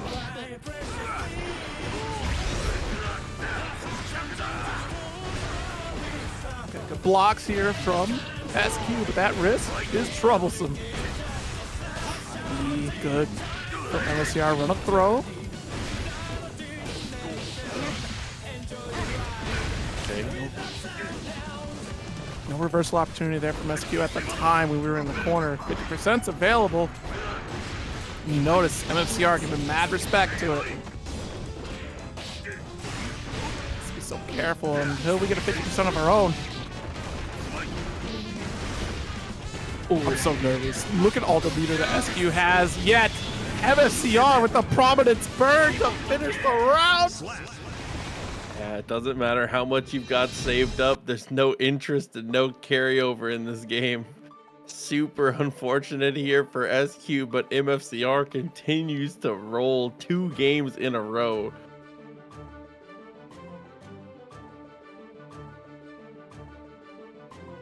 Those eyes are creeping me out.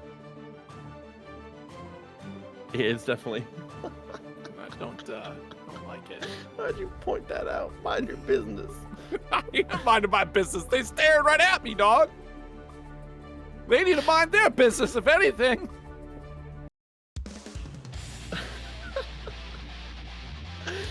Two to 0 MFCR. Can you keep the momentum? The heck they looking at? Duel 1. Let's rock. I feel like that was the best That was the best summary of this set so far. That I could never say anything to more accurately describe it off of that. This is a caption. 5K came through for the second time. Goes for the jump in. Not quite there.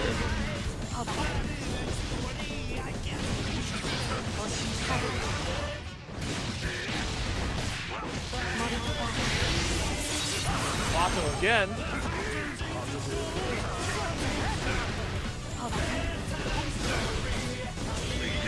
What?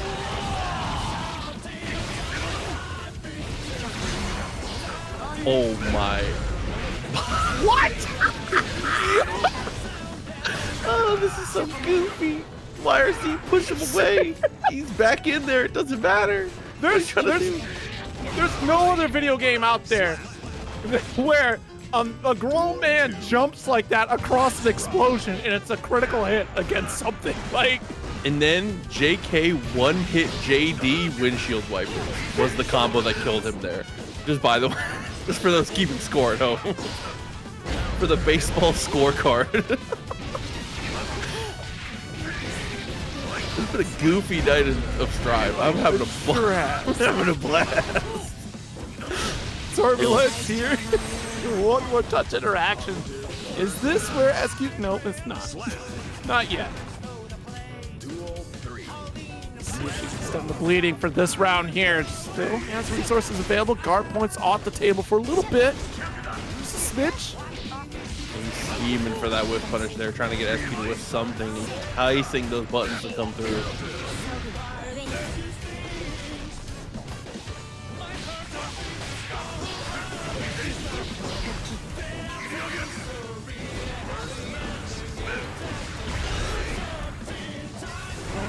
Assault a couple times here. 6P. Jump slash burst at the last moment. We'll see.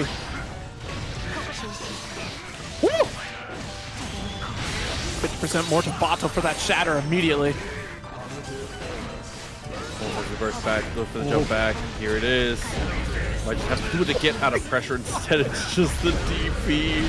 Had burst, had other opportunities. MFCR says they're not good enough. If you have Coming into this Strive 131. Happy Chaos and Leo Whitefang. It's season 1 all over again. Mankind. Hey, listen, we're back to it again. Let's rock.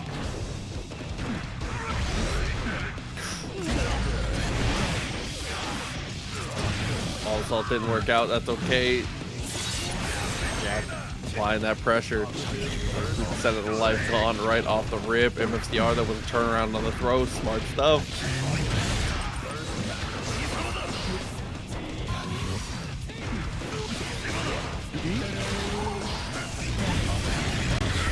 Make that steady aim.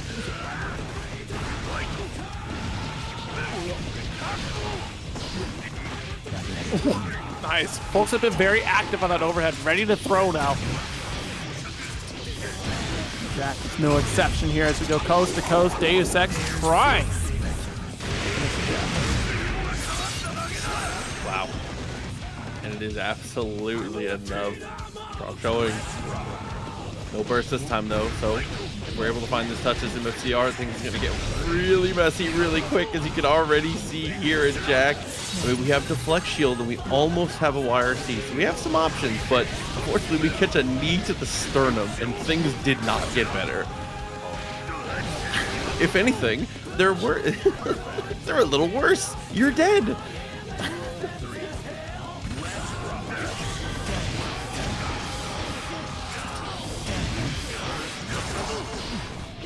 First though. Nice. 2K interrupt.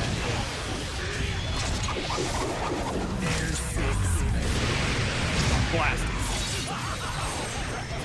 Strong lead here, especially with that burst resource immediately on the table.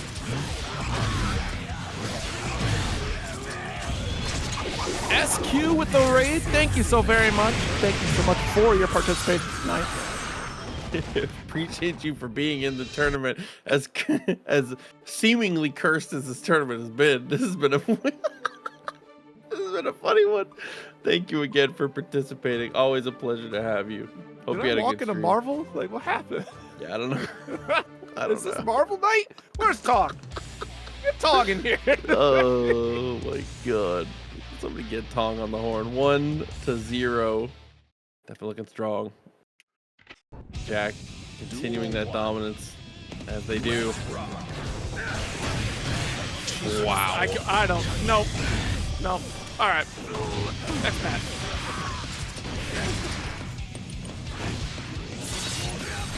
Oh. 2S reaching so high to punish MFCR on the far side there.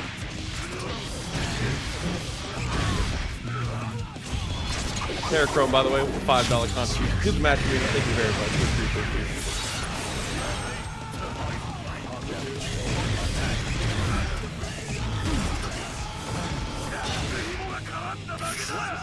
Dang. That was unfortunate. That was like perfect because it wasn't hard block. It was literally just hit block. Hey, listen, spray and pray. I respect it. Sometimes you gotta do it. Sometimes hip fire is pretty accurate. You ever try to fire an off, hip fire? It's not easy. Hey, but when it hits, RC up to 2D, great burst timing. You get back into the corner. Wang trying to build up some concentration. It's running out. Hey, 6.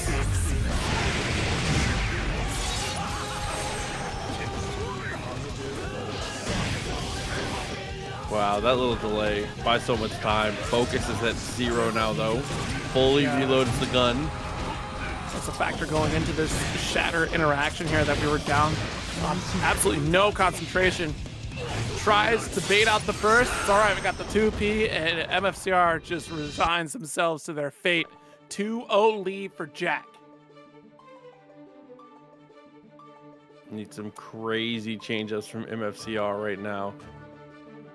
Jack, the momentum is just so on point in every single facet of the gameplay. The defense is absolutely immaculate. The footsies, where MFCR really makes most of his money. MFCR enticing whiffs and getting whiff punishes. I feel like it's the lifeblood of his game plan. Jack is beating him in that category right now. Especially being so active, like between the full screen and close range situation here, it really kind of messes around. Look at these IBs from Jack. Hold on a second here. Yeah. Flash kick, this is the perfect spot for MFCR right now. Fortunately, got the pogo jump. And the super.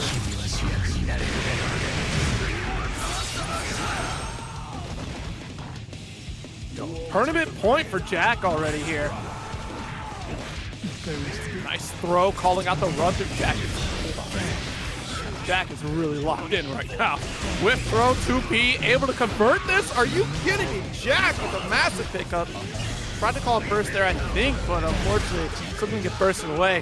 Flash kick goes fully punished. Not enough reason. You see Jack cycling one bullet for each juggle just to get this shattered.